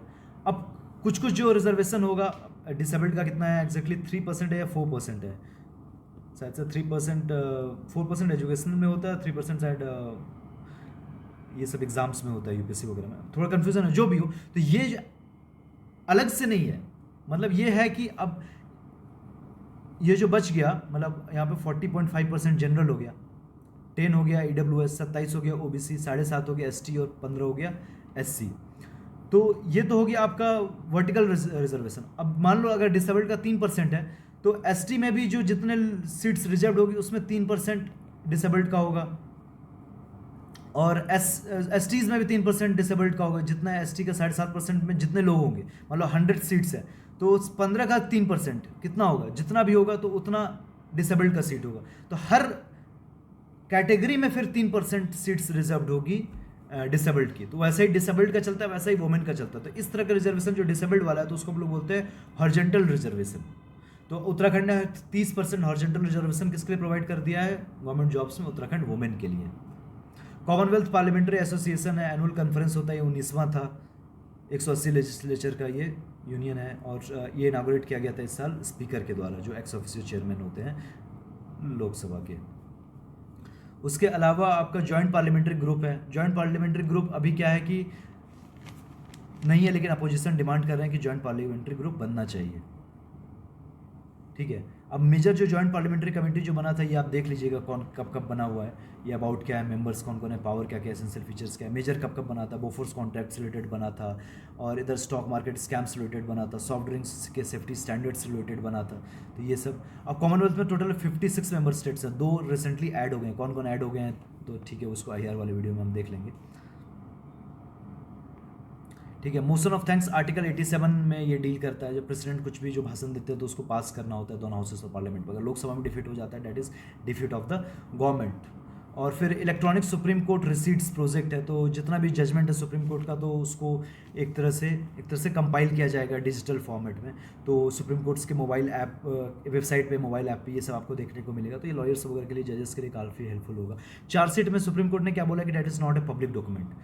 पहले यूथ बार एसोसिएशन के 2016 में सुप्रीम कोर्ट ने बोला था कि सारे FIRs को आप पब्लिक में आप डाल सकते हैं एक्सेप्ट केसेस लाइक रेप, लेकिन चार्जशीट के केस में बोला है कि ये पब्लिक डॉक्यूमेंट नहीं है। तो FIR डाल सकते हैं लेकिन चार्जशीट नहीं डाल सकते हैं पब्लिक में, पब्लिक डोमेन में। Supreme court judgments to be available in 4 language. वो कौन कौन है? हिंदी, तमिल, गुजराती और उड़िया। बेल प्रोसेस से रिलेटेड अब यहाँ पे कुछ खास नहीं। एंटीसिपेटरी बेल होता है कि अरेस्ट से पहले जो बेल मिलती है, अरेस्ट के बाद जो बेल मिलती है दैट इज रेगुलर बेल। ये सब होता है नॉन बेलेबल ऑफेंस में। बेलेबल ऑफेंस में तो बेल आपको पुलिस ही दे देती है, नॉन बेलेबल ऑफेंस में आपको जुडिशरी देती है। और उसमें भी एंटीसिपेटरी बेल होता है अरेस्ट से पहले, और रेगुलर बेल होता है अरेस्ट के बाद।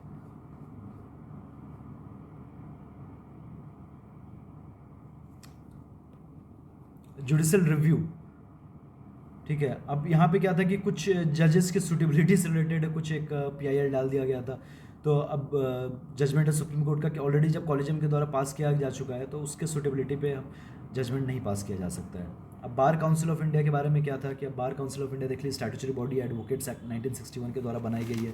चेयरमैन ये 2 साल के पीरियड के लिए होते हैं और members of state bar councils are also elected. अब ये स्टैंडर्ड्स ले डाउन करती है किसके लिए, एडवोकेट्स के लिए, एजुकेशन के लिए, एजुकेशन के क्वालिफिकेशन के लिए, rights and privilege and interest of advocates को भी सेफ गार्ड करने के लिए काम करती है। एक आपका होता है advocates on record. Advocates on record वो एडवोकेट होते हैं जो सुप्रीम कोर्ट में केस फाइल कर सकते हैं। सीनियर एडवोकेट हो गया एडवोकेट का advocate. Senior advocate directly case file नहीं करता है, कोई एडवोकेट फाइल करता है, सीनियर एडवोकेट आके केवल रिप्रेजेंट कर देता है केस में। तो ये 15-20 साल आप किसी हाई कोर्ट सुप्रीम कोर्ट में प्रैक्टिस करते हैं तभी जाके सीनियर एडवोकेट का स्टेटस मिलता है। सीनियर एडवोकेट का status is much above AOR।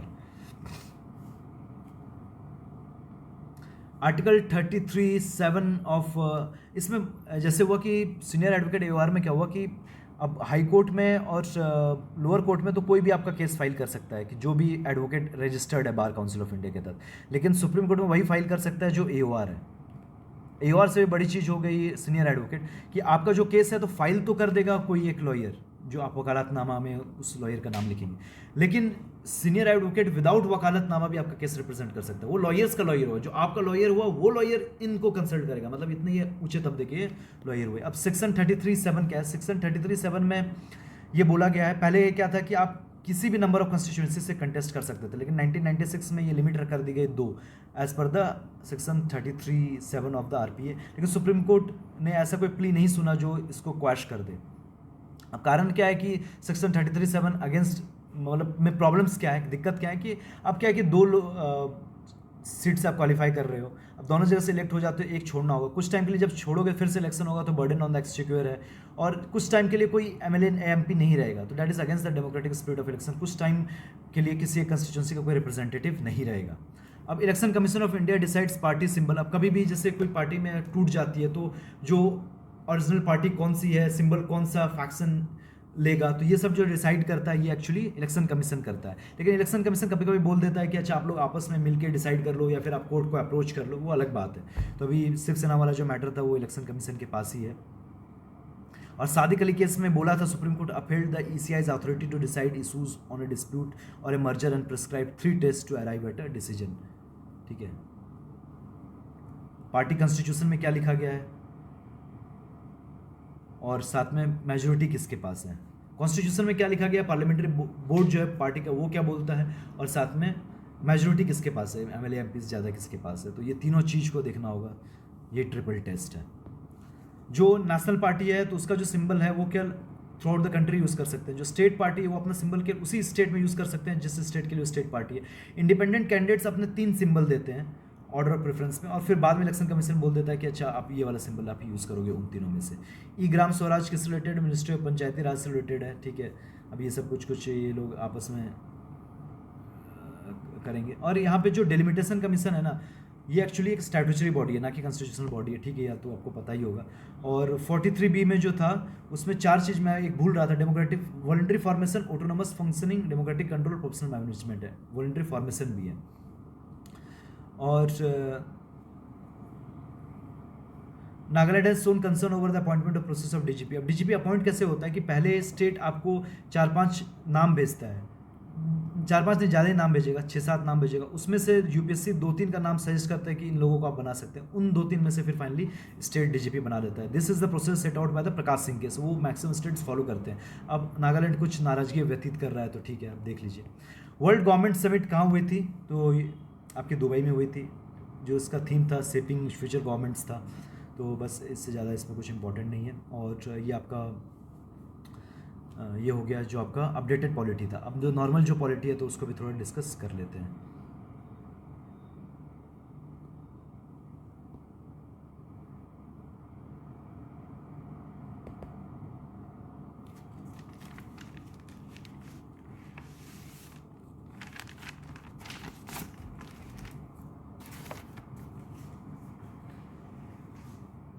तो 1 सेकंड बस केवल रुक जाइएगा।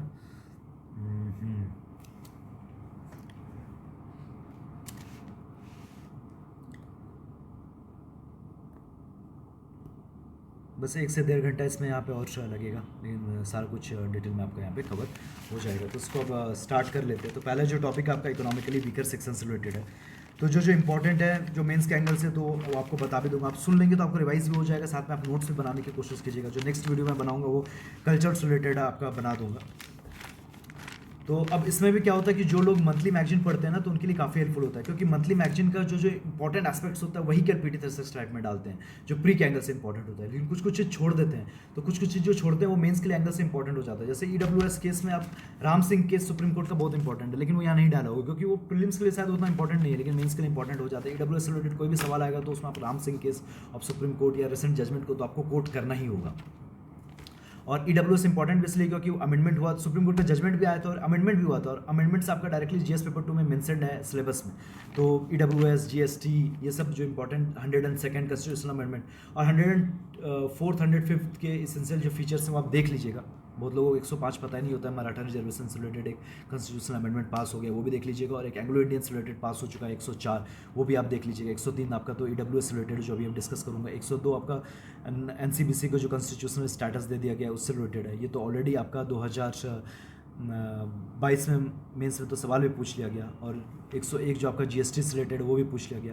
तो जब GST से रिलेटेड पूछ लिया गया, 101, 102 पूछ लिया गया, 103 भी पूछ लिया जाएगा, और इस पर सुप्रीम कोर्ट का जजमेंट भी आया तो कोई बड़ी बात नहीं है कि पूछ लिया जाए। 104, 105 भी पूछ सकता है। अमेंडमेंट में 42nd 44th अमेंडमेंट काफ़ी इंपॉर्टेंट है, 52nd अमेंडमेंट काफ़ी इंपॉर्टेंट है, 73rd 74th काफ़ी इंपॉर्टेंट है। तो वो सभी अमेंडमेंट प्रिपेयर कर लीजिएगा जब मेंस का अमेंडमेंट का टॉपिक आप प्रिपेयर कर रहे होंगे। तो यहाँ पे हम देख लेते हैं, तो जो इंपॉर्टेंट टॉपिक्स होगा, जैसे इकोनॉमिकली वीकर सेक्शन, उसको डिटेल में देख लेते हैं। सब कैटेगराइजेशन देख लेते हैं, UCC देख लेते हैं डिटेल में, सब कर लेंगे, लेकिन ये सब हम थोड़ा डिटेल में देख लेंगे। और pardoning power of the president थोड़ा सा देख लेते हैं। उसके अलावा पार्लियामेंट्री कमिटीज़ भी थोड़ा मेंस में है आपका, फिर पीसा भी थोड़ा है। उसके अलावा ये सतलज यमुना लिंक कैनाल थोड़ा न्यूज़ में है। बाद बाकी आप ट्रिब्यूनल्स वाला आप देख लेते हैं। फिर उसके अलावा लाइव स्ट्रीमिंग ये थोड़ा इंपॉर्टेंट है, ये देख लेते हैं। उसके अलावा एंटी डिफेक्शन एक्ट महाराष्ट्र वाला केस जो है, इलेक्टोरल बॉन्ड्स पे कभी सवाल नहीं आया तो हो सकता है कि पूछ लिया जाए। Election law amendments acts bill देख लेते हैं। फिर ये सब जो इंपॉर्टेंट एक्ट है कि कोऑपरेटिव सोसाइटी अमेंडमेंट बिल हो गया, FCRS हो गया, वो भी देख लेते हैं। क्रिमिनल आइडेंटिफिकेशन रूल्स भी देख लेते हैं 2022 का। मेडिसिन बिल भी देख लेते हैं। अब ये सब फीचर्स अब मेंस के लिए इंपॉर्टेंट हो जाएगा, क्यों? क्योंकि यहाँ पे ग्रीवांस रिडर्सल मैकेनिज्म आपका मेंस का सिलेबस में है, ये मेंस में नहीं है। ये FCRA NGO मेंस में है, ये आपका आ सकता है क्योंकि मिनिस्ट्रीज़ एंड डिपार्टमेंट्स हैं तो वहाँ से कोऑपरेटिव आएगा, और हो सकता है कि ये भी पूछ लिया जाए। ये हालांकि उतना इंपॉर्टेंट नहीं है। उसके अलावा फिर बाद बाकी ये सब प्री रिलेटेड काफ़ी इंपॉर्टेंट है, स्टैट्यूटरी कॉन्स्टिट्यूशनल बॉडीज़ वगैरह जो भी हो गया, और बाद बाकी और भी फैक्ट्स जो हैं वो देख लेंगे। तो वो सारा डिस्कस करना अब स्टार्ट कर देते हैं। लगभग 1 घंटे में सारा कंप्लीट कर लेंगे। थोड़ा फास्ट करेंगे, आप इसको फास्ट फॉरवर्ड करके और देख लेते हैं अगर आपकी काफ़ी स्लो स्पीड अगर लग रही है। तो यहाँ पे ये सबसे पहले देख लेते हैं कि इसके एसेंशियल फीचर्स क्या है। ये 103rd कॉन्स्टिट्यूशनल अमेंडमेंट है, किस चीज़ से रिलेटेड है? तो EWS से रिलेटेड है। तो EWS में सबसे पहले आपका डेफिनेशन क्लियर होना चाहिए कि जो भी SCs STs या OBC में आए तो वो तो EWS में नहीं आएंगे। और EWS का जो डेफिनेशन है, ये 4 आपका क्राइटेरिया ले डाउन किया गया। 4 नहीं, एसेंशियली आपका 2 क्राइटेरिया हुआ। ये आपका कॉन्स्टिट्यूशनल एक्ट में नहीं लिखा गया है। कॉन्स्टिट्यूशनल एक्ट जो 110 कॉन्स्टिट्यूशनल एक्ट है उसमें लिखा गया है कि सेंट्रल गवर्नमेंट ले डाउन करेगा प्रोविजंस, और DOPT ने प्रोविजंस ले डाउन किया गया है। अब DOPT ने क्या क्या किया है, वो है कि आपका 5 एकर्स तक एग्रीकल्चरल लैंड होना चाहिए, मतलब 2 हेक्टेयर्स तक। रेसिडेंशियल फ्लैट आपका 1000 फीट तक चलेगा। रेसिडेंशियल प्लॉट 100 स्क्वायर यार्ड्स तक चलेगा नोटिफाइड म्यूनिसिपैलिटीज़ में। नॉन नोटिफाइड म्यूनिसिपैलिटीज़ में 200 स्क्वायर यार्ड्स तक चलेगा। तो ये सब एसेट का क्राइटेरिया, और इनकम आपका 8 लाख से कम होना चाहिए। तो ये इनकम का क्राइटेरिया, एसेट का क्राइटेरिया मीट आउट करेंगे तभी आप EWS कहलाएंगे। और इसमें जो 8 लाख की जो इनकम है वो आपके फैमिली इनकम है, और फैमिली इनकम में अगर आपका जो सिबलिंग्स है वो 18 साल से जो छोटा है वो इंक्लूड होगा। 18 साल से जो बड़ा सिबलिंग है वो आपके फैमिली इनकम में उनका इनकम इंक्लूड नहीं होगा। और ये एसेट का भी क्राइटेरिया अभी एक पर्टिकुलर जजमेंट में रिजर्व कर लिया गया है, मतलब हो सकता है कि ये एसेट का क्राइटेरिया भी कुछ टाइम में हटा दिया जाए। ठीक है, वो अलग बात है, वो एक जजमेंट चल रहा है तो इसलिए मैंने आपको बताया। और उसके अलावा ये जो अमेंडमेंट लाया गया था ये सिन्हो कमीशन के रिकमेंडेशंस के मुताबिक लाया गया था। ये 10% कोटा की बात करता है, तो ये सारी चीज़ें तो है। आर्टिकल 15 सब क्लॉज 6 और आर्टिकल 16 सब क्लॉज 6 ये एक बार देख लीजिए, पढ़ लेते हैं। It enables the government to make special provisions for the advancement of economically weaker sections other than those mentioned in 15.4 15.5। This relates to their admission to the education institution. 15.4.5 relate to the socio economic backward classes एससीज and STs. ये education में institutions में admission से related है 15.6, और ये आपका जो रिलेटेड है गवर्नमेंट पोस्ट में एग्जामिनेशंस वगैरह से रिलेटेड है। It enables the government to make special provisions for the advancement of any economically weaker sections other than those mentioned in 16.4। This relates to promotions in appointment और post. Relates to the reservation for those within which the opinion of the state are not adequately represented in the states। ठीक है, तो यहाँ से आ रहा है आपका। और आर्टिकल 15.6 आप डिटेल में एक बार पढ़ लीजिएगा। जैसे 15.16 जो रिजर्वेशन है वो माइनॉरिटी एजुकेशनल इंस्टीट्यूशन पे नहीं लगता है, और ये भी जो EWS वाला जो रिजर्वेशन है वो माइनॉरिटी एजुकेशनल इंस्टीट्यूशंस पे नहीं लगेगा, लेकिन हाँ प्राइवेट इंस्टीट्यूशंस पे प्राइवेट एजुकेशनल इंस्टीट्यूशंस पे लग सकता है। वो डिपेंड करेगा कि अब DOPT उसको अलाउ करता है कि नहीं अलाउ करता है, कि हाँ DOPT को पावर मिल चुकी है। अब इसके अलावा अभी जो पहले जो इंदिरा सोने केस था, इंदिरा सोने केस में बोला था कि अच्छा 50% ही कैप होना चाहिए रिजर्वेशन का, प्रमोशन नहीं होना चाहिए रिजर्वेशन में, और सोशली एजुकेशनली बैकवर्ड क्लास को होना चाहिए, इकोनॉमिकली बैकवर्ड नाम की कोई चीज़ नहीं होती है रिजर्वेशन के पर्पस के लिए। तो ये सब चीज़ अब वायलेट हो चुका है, आप देखेंगे। क्रीमी लेयर जो है संथानम कमेटी ने OBC के लिए दिया था, उसमें केवल 8 लाख के इनकम का क्राइटेरिया है क्रीमी लेयर के कंसेप्ट के लिए, लेकिन EWS में इनकम का भी है और साथ में एसेट का भी है। अब ये सुप्रीम कोर्ट ने जनहित अभियान versus union of India case में अपने नोटेबल 4 जजमेंट दिया है। एक ये बोला है कि ये बेसिक स्ट्रक्चर को वायलेट नहीं करता है, क्योंकि ये EWS एक सेपरेट कैटेगरी है, और जो 50% का जो लिमिट दिया गया था इंदिरा सोने जजमेंट के द्वारा, वो ऐसा नहीं है कि इनफ्लेक्सिबल इनवायलेबल है, एक्सट्रीम केसेस वगैरह में उसको वायलेट किया जा सकता है, ऐसा सुप्रीम कोर्ट ने बोल दिया। और SCs, STs, OBCs को एक्सक्लूड कर दिया गया है इस पर्टिकुलर रिजर्वेशन बेनिफिट का लाभ उठाने के लिए। तो ये डबल बेनिफिट को अवॉइड करने के लिए किया गया है। और साथ में हाँ जो प्राइवेट एजुकेशनल इंस्टीट्यूशंस पे उसमें भी लगेगा, तो उसमें भी कोई दिक्कत नहीं है। साफ साफ सुप्रीम कोर्ट ने 4 चीज़ बोल दिया है कि बेसिक स्ट्रक्चर को वायलेट नहीं करता, 50% रूल को वायलेट करता है, लेकिन कोई प्रॉब्लम नहीं है, क्योंकि वो 50% जो रूल है वो इनफ्लेक्सिबल इनवायलेबल नहीं है। और SC, STs, SCBs को हम अवॉइड किया, तो डबल बेनिफिट को अवॉइड करने के लिए किया गया, इसलिए कॉन्स्टिट्यूशनल है। और साथ में प्राइवेट एजुकेशनल इंस्टीट्यूशंस पे भी लगेगा, कोई दिक्कत नहीं, क्योंकि पार्लियामेंट एक जस्टिफाइड फॉर्म में कॉन्स्टिट्यूशनल अमेंडमेंट के द्वारा ये पावर को एक्वायर की है। और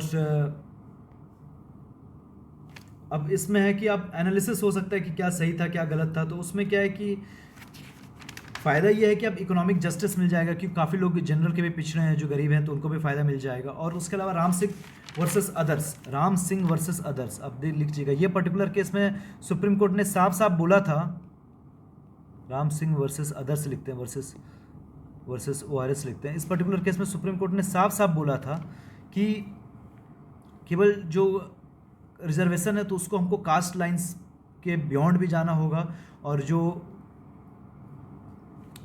मतलब इकोनॉमिक और सोशल बैकवर्डनेस के बियॉन्ड भी जाना होगा। हम इकोनॉमिक बैकवर्डनेस के बारे में भी सोच सकते हैं, ऐसा कुछ राम सिंह वर्सेस अदर्स में सुप्रीम कोर्ट ने बोला था। उसके अलावा दिक्कत प्रॉब्लम क्या है, तो प्रॉब्लम अब बोली जा रही थी कि SCs, STs उन लोगों को हम अवॉइड कर दिए, तो उन लोगों को भी अलाउ करना चाहिए था कि EWS का बेनिफिट का फ़ायदा उठा ले। वो ऐसे SCs, STs जो EWS के जो दोनों क्राइटेरिया, इनकम क्राइटेरिया और एसेट का क्राइटेरिया को फॉलो कर रहे हैं, लेकिन ठीक है सुप्रीम कोर्ट ने अलाउ नहीं किया, 50% रूल को वायलेट कर रहा था, लेकिन हाँ सुप्रीम कोर्ट ने बोला कि हाँ कोई दिक्कत नहीं है। और अब एक ये भी बोला जाता है कि हिस्टोरिक जो कंसेप्ट था रिजर्वेशन का था कि हिस्टोरिक इनजस्टिस जो हुआ है कुछ ट्राइब्स या कुछ कास्ट के लिए अनटचेबिलिटी की वजह से, उसके लिए इंट्रोड्यूस किया गया था, वो भी 15 साल के लिए। लेकिन ये परमानेंट फीचर बनते जा रहा है। अब मेनली सोशल और एजुकेशनल बैकवर्डनेस के लिए इंट्रोड्यूस किया गया था रिजर्वेशन, अब तो इकोनॉमिक बैकवर्डनेस के लिए भी बन रहा है। और साथ में दिक्कत क्या है कि अब यहाँ पे हमारे पास कुछ कॉन्क्रीट डेटा नहीं होता है लोगों के इनकम के बारे में। अब जो 2.5 लाख से कम कमाते हैं तो वो तो इनकम टैक्स का रिटर्न भी फाइल नहीं करते हैं, और इवन 7 लाख तक तो इस बार बजट में तो आपका अगर इनकम टैक्स है तब वहाँ तक आपका इनकम है तो आपको तो इनकम टैक्स भी नहीं देना। तो डेटा काफ़ी मतलब कमज़ोर सा होता है गवर्नमेंट के पास। तो अब एक तरह से इसका मिसयूज़ करना इस प्रोविज़न का कि आप मिस इन्फॉर्मेशन दे और इस बेनिफिट रिजर्वेशन बेनिफिट का फ़ायदा उठा ले, तो इसका चांसेस काफ़ी ज़्यादा है। तो मेन जो आपको फोकस होना चाहिए कि अब ऐसा डेटा एक्वायर करना कि ताकि कम लोग इस पर्टिकुलर जो जेन्युइन लोग हैं वही लोग इस पर्टिकुलर कोटा का बेनिफिट उठा पाएँ। तो ये सब चीज़ अगर मेंस में अगर आता है तो इस पर्टिकुलर चीज़ को आप हाईलाइट कर सकते हो। ये केस का नाम आपको याद होना चाहिए, जनहित अभियान versus union of India case 2022। ये वाला केस का नाम आपको याद होना चाहिए। उसके अलावा नेक्स्ट हम देख लेते हैं, ये भी इंपॉर्टेंट है आपका सब कैटेगराइजेशन ऑफ बैकवर्ड क्लासेस। अब होता क्या है बैकवर्ड क्लासेस में कि जो बेनिफिट होता है, जैसे 27% ओबीसी है तो कुछ ओबीसी वेल ऑफ है, वो ज़्यादा बेनिफिट उठा लेते हैं और कुछ कम उठा पाते हैं। तो अब ठीक है, जो पीछे तबके के भी ओबीसी से वो भी सही से बेनिफिट उठा पाए, तो उसके लिए लाया गया सब कैटेगराइजेशन ऑफ बैकवर्ड क्लासेस। अब इसमें मेन फीचर क्या है कि क्या करेंगे कि 3 कैटेगरी में डिवाइड करेंगे, group A, group B, group C. Group A में सबसे ज़्यादा बैकवर्ड होंगे, ग्रुप बी में थोड़ा उसमें सी में बैकवर्ड, बी में मोर बैकवर्ड और ए में एक्सट्रीमली बैकवर्ड। तो इस तरह में डिफाइन करेंगे और डिवाइड कर देंगे 27% इन तीनों के बीच में। क्या परसेंटेज होगा तो ये तो अब रोहिणी कमीशन अब फाइनल अपना जब रिपोर्ट पेश करेगा तभी बताया जाएगा। और ये आपका रिपोर्ट पेश करेगा, अब इसको एक्सटेंड किया गया है, जुलाई 31, 2023 में रिपोर्ट पेश करेगा। ये बनाया गया था आपका 2017 में ही बना दिया गया था, आर्टिकल 340 के तहत बनाया था। अब कुछ कुछ आर्टिकल्स आपको याद होने चाहिए। अब आर्टिकल आपका जो 338 है वो किससे रिलेटेड है, NCSC से। 338 NCST से, 338B जो NCBC को हम लोग कॉन्स्टिट्यूशनल स्टेटस दे दिए हैं। 339 में वैसे हम कमीशन बनाते हैं SCs STs से रिलेटेड, और 340 में हम बैकवर्ड क्लासेस से रिलेटेड कमीशन बनाते हैं, जिसके तहत हम रोहिणी कमीशन बनाए। पहले हम 1953 में एक काका कालेकर बनाए थे और 1979 में हम BP मंडल कमीशन बनाए थे। 341 आपका शेड्यूल कास्ट को डिफाइन करता है, 342 आपका शेड्यूल ट्राइब्स को डिफाइन करता है। तो ये सब आपको क्लियर होना चाहिए। 1992 में 27% रिजर्वेशन आया था और क्रीमी लेयर का कंसेप्ट भी आया था इंदिरा सोनी जजमेंट के द्वारा। ठीक है, उसके अलावा NCBC के बारे में क्या है कि जो 102nd कॉन्स्टिट्यूशनल अमेंडमेंट है वो उसको कॉन्स्टिट्यूशनल स्टेटस दे दिया। पहले स्टैट्यूटरी बॉडी था अंडर द NCBC एक्ट 1993। अब ये consist of chairperson, vice chairperson and 3 other members, appointment by the president under is warrant and seal, tenure. ठीक है, ये that is under ministry of social justice and empowerment. अब OBCs और SCs ministry of social justice and empowerment देखती है, STs ministry of tribal affairs देखती है, और बाद बाकी ओल्ड एज डिसेबल्ड भी ministries of social justice and empowerment ही देखती है। तो ये वल्नरेबल सेक्शन कौन सी मिनिस्ट्री देखती है, अब ये थोड़ा सा बता देता हूँ आपको। वल्नरेबल सेक्शन तो बता दिया आपको, और फिर उसके अलावा टेक्नोलॉजी से रिलेटेड कि कौन कौन टेक्नोलॉजी, जैसे आपका सोलर टेक्नोलॉजी हो गया, स्पेस टेक्नोलॉजी हो गया, डिफेंस टेक्नोलॉजी हो गया, न्यूक्लियर टेक्नोलॉजी हो गया, डिफेंस टेक्नोलॉजी हो गया, नैनो टेक्नोलॉजी हो गया, IT हो गया, आपका बायो टेक्नोलॉजी हो गया। तो कौन कौन मिनिस्ट्रीज देखती है ना, आपको ये पता होना चाहिए कौन सा मिनिस्ट्रीज या कौन सा डिपार्टमेंट देखता है। अब एनर्जी में भी टोटल 5 डिपार्टमेंट्स एनर्जी को देखता है, तो आपको पता होना चाहिए कौन कौन सा डिपार्टमेंट्स है, कौन सा देखता है। तो ठीक है, ये बाद में डिस्कस कर लेंगे ये सारी चीज़ें। और एक मिनिस्टर से रिलेटेड एक वीडियो बना दूंगा, तो उसमें हम लोग डिस्कस कर लेंगे इस पर्टिकुलर चीज़ को। तो अभी तक टोटल अभी 11 ऐसे स्टेट हैं जिसने सब कैटेगराइज कर दिया OBC को। जैसे बिहार ने भी कर दिया, आंध्र प्रदेश ने कर दिया, तेलंगाना ने कर दिया है, पौंडीचेरी, कर्नाटका, हरियाणा, ये सब ने सब कैटेगराइज कर चुके हैं OBC को। ठीक है, तो अब ये मैंडेट ऑफ द जो रोहिणी कमीशन है मेंस के लिए, आप ये सब जो हाईलाइटेड टर्म्स है वो थोड़ा अपने नोट्स में डाल सकते हैं। अब यहाँ पे क्या है कि यूपी में, ये पूरी कहानी मैं आपको बता देता हूँ। यूपी में क्या है कि अब लोकल बॉडीज़ के रिजर्वेशन के लिए लोकल बॉडीज़ में का जो इलेक्शन होगा उसमें हम OBCs का कुछ रिजर्वेशन करना चाहता था यूपी, लेकिन हुआ क्या कि कुछ ऐसा कॉन्क्रीट लॉ नहीं आ पाया या फिर कुछ कॉन्क्रीट डेटा नहीं आ पाया। तो सुप्रीम कोर्ट ने बोला कि अच्छा ठीक है, अब इलेक्शन नज़दीक आ गया है, अब अभी तक कुछ कॉन्क्रीट लॉ या फिर कुछ डेटा नहीं ला पाए हैं, तो इसलिए अब रहने दीजिए, OBCs का रिजर्वेशन मत कीजिए, बाद में अगर देखना होगा तो देख लेंगे। तो इलेक्शन को नोटिफाई कर दिया। डायरेक्टेड सुप्रीम कोर्ट ने, high court directed the UP government to notify elections immediately before the reservation of OBCs। अब 243U के तहत कॉन्स्टिट्यूशन का जो आपका पंचायत से इलेक्शन से रिलेटेड है, वो बोलता है कि constitute A municipality shall be complete, election shall be completed before the expiry of its duration. ठीक है, तो अभी इलेक्शन हो नहीं पाएगा अगर इसी चक्कर में वेट करेंगे, तो इलेक्शन होना जरूरी है। तो इसलिए बोला कि अच्छा इलेक्शन करा दीजिए, OBCs का रिजर्वेशन अभी छोड़िए। ऐसा नहीं है कि ये नहीं बोला कि OBCs का रिजर्वेशन नहीं कर सकते, वो बोला कि अब फॉर द टाइम बिंग अब इतना लेट हो रहा है, अब इलेक्शन कराना भी जरूरी है, और अभी तक कुछ कॉन्क्रीट लॉ या फिर कॉन्क्रीट डेटा या कोई कमीशन ऐसा बोला नहीं है कि कितना % OBC का आरक्षण रखना है, तो कुछ क्लियर नहीं है। तो इसीलिए अब लेट से मूव फॉरवर्ड, अब इलेक्शन डायरेक्टली हम करा देते हैं। अब K Krishnamurthy versus union of India judgment में सुप्रीम कोर्ट ने बोला था, एक ट्रिपल टेस्ट क्राइटेरिया रखा था OBCs के रिजर्वेशन के लिए। सबसे पहले आपको एक डेडिकेटेड कमीशन बनाना होगा जो डेटा गैदर करेगा regarding the backwardness of OBCs। दूसरा है कि कितना रिजर्वेशन देना है, तो वो प्रोपोर्शन कितना % देना है वो भी फिक्स होना चाहिए। तीसरा है कि 50% एक्सीड नहीं करना चाहिए। तो कुछ डेटा नहीं था जो कमीशन ने पेश किया हो, तो इसीलिए जब तक डेटा नहीं हो तब तक हम ओबीसी का रिजर्वेशन दे नहीं सकते। तो इसमें जब तक डेटा देता तब तक तो वो 5 साल पूरा हो जाता, तो इलेक्शन कराना ज़्यादा इंपॉर्टेंट था, इसलिए हाईकोर्ट ने बोला ठीक है पहले इलेक्शन करा दो, ओबीसी का रिजर्वेशन अभी छोड़ो। लेकिन हाँ, बाद में देखना होगा तो देख सकते हैं। तो ओबीसी का रिजर्वेशन देने के लिए ट्रिपल टेस्ट का जो क्राइटेरिया है, तीनों कंडीशन आपको याद होने चाहिए, के कृष्णमूर्ति जजमेंट और ये 3 जो आपका क्राइटेरिया है ट्रिपल टेस्ट का। अब जो 73rd 74 कॉन्स्टिट्यूशनल अमेंडमेंट है उसमें एससीज और एसटीज का रिजर्वेशन होगा एज पर देयर पॉपुलेशन, लेकिन state government are allowed to make decision with respect to reservation on OBCs. तो लॉ पास करके कर सकते हैं, लेकिन जब करेंगे तो ये ट्रिपल टेस्ट का क्राइटेरिया मीट होना चाहिए। ये ट्रिपल टेस्ट का ये तीनों जो क्राइटेरिया है, ए 2 और ये 3, ये तीनों आपका मीट होना चाहिए। फिर उसके अलावा अब नेक्स्ट पे आ जाते हैं यूनिफॉर्म सिविल कोड से रिलेटेड। तो यूनिफॉर्म सिविल कोड है, तो अब जब भी अगर मेंस में सवाल आ रहा है तो यूनिफॉर्म सिविल कोड को डिफाइन करना है। तो उसमें आएगा क्या क्या, आपका मैरिज आएगा, डाइवोर्स आएगा, सक्सेशन आएगा, एडॉप्शन आएगा, मेंटेनेंस आएगा, गार्जियनशिप आएगा, एडॉप्शन आएगा। तो ये सारी चीज़ आएगा आपका सिविल लॉ से रिलेटेड होता है। यूनिफॉर्म होना चाहिए, मतलब सभी रिलीजन का एक होना चाहिए, आर्टिकल 44 में ऐसा बोला गया है। तो अभी तक इंडिया में यूनिफॉर्म सिविल कोड तो नहीं है, तो यूनिफॉर्म सिविल कोड लाने की बात चल रही है। तो एक हमें हिस्टोरिक मूवमेंट अभी तक देख लेते हैं कि 1840 में लेक्स लोकाई एक्ट हुआ, जिसमें सारा जो क्रिमिनल एक्ट्स था सभी रिलीजन के लिए एक कर दिया गया। उसके बाद 1941 में BN राव की कमेटी बैठती है in order to codify the Hindu law and give women equal rights. उसके अलावा कंस्टिट्यूएंट असेंबली में एक सब कमेटी बनती है on the fundamental rights. Patel के अंडर नहीं थी एक्चुअली, ये JB कृपलानी के अंडर थी, ये गलत दिया हुआ है। Decided that securing UCC will not with in the scope of fundamental rights. उसके बाद स्पेशल मैरिज एक्ट आता है 1954 का। 55-56 में 4 हिंदू कोड बिल्स आते हैं, जिसमें जैन, बुद्धिस्ट, सिख ये सब भी हिंदूज कंसिडर किए गए हैं। उसके अलावा वेरियस सुप्रीम कोर्ट का जजमेंट्स है, कौन कौन जजमेंट आया जिसमें सुप्रीम कोर्ट ने बोला है कि हाँ यूसीसी की जरूरत है। एक साबानो केस आया था 1985 का, फिर जॉर्डन डेमडे केस था 1985 का, सरला मुदगल केस था 1995 का। तो ये सब केसेस आपको याद होने चाहिए जब आप यूसीसी का जब भी आप आंसर लिख लो, ये सब केसेस आप रेफर करोगे आपको काफ़ी ऐसे ही अच्छे नंबर मिल जाएंगे। अब यूसीसी लाना चाहिए कि नहीं लाना चाहिए, तो आपका पॉजिटिव में ना मेनली 3 आर्गूमेंट है। कहने के लिए घींच के लिए आप बहुत आर्गूमेंट लिख दो, लेकिन एक आपका आर्गूमेंट है कि ये वुमेन राइट्स के फॉर्म में होगा। रीज़न अब इसका क्या होता है कि कुछ हद तक ओल्ड एज के भी फॉर्म में होगा, संथारा वगैरह जो प्रैक्टिसेस है जो जैनिज्म में।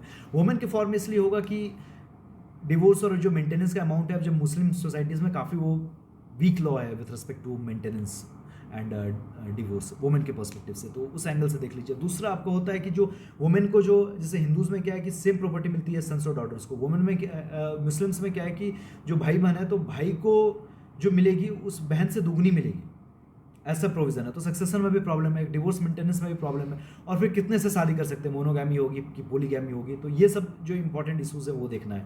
तो अब होगा तो क्या होगा, तो इनफैक्ट 3 मेन क्राइटेरिया, 3 मेन आपका 3 नहीं 4 बोल लीजिए। एक आपका मैरिज से रिलेटेड में हो गया कि मोनोगैमी हो जाएगी हर जगह instead of polygamy in certain religions, ठीक है। अब क्या हो नहीं वो अलग बात है। दूसरा हो गया आपका एज ऑफ कंसेंट से रिलेटेड। अब चूंकि चाइल्ड मैरिज एक्ट आ चुका है, 18 साल से नीचे अगर लड़की है तो शादी नहीं हो सकती उसकी, पॉक्सो एक्ट वगैरह भी है। लेकिन मुस्लिम्स वगैरह में क्या है कि प्यूबर्टी जैसे अटेंड करते हैं तो she is allowed to marry, women is girl is allowed to marry. लेकिन अब तो इस पर्टिकुलर केस में, लेकिन हिंदूज़ के केस में जो एक्ट है हिंदू मैरिज एक्ट, वो तो मिनिमम मेल के लिए 21 है, वुमेन के लिए 18 है।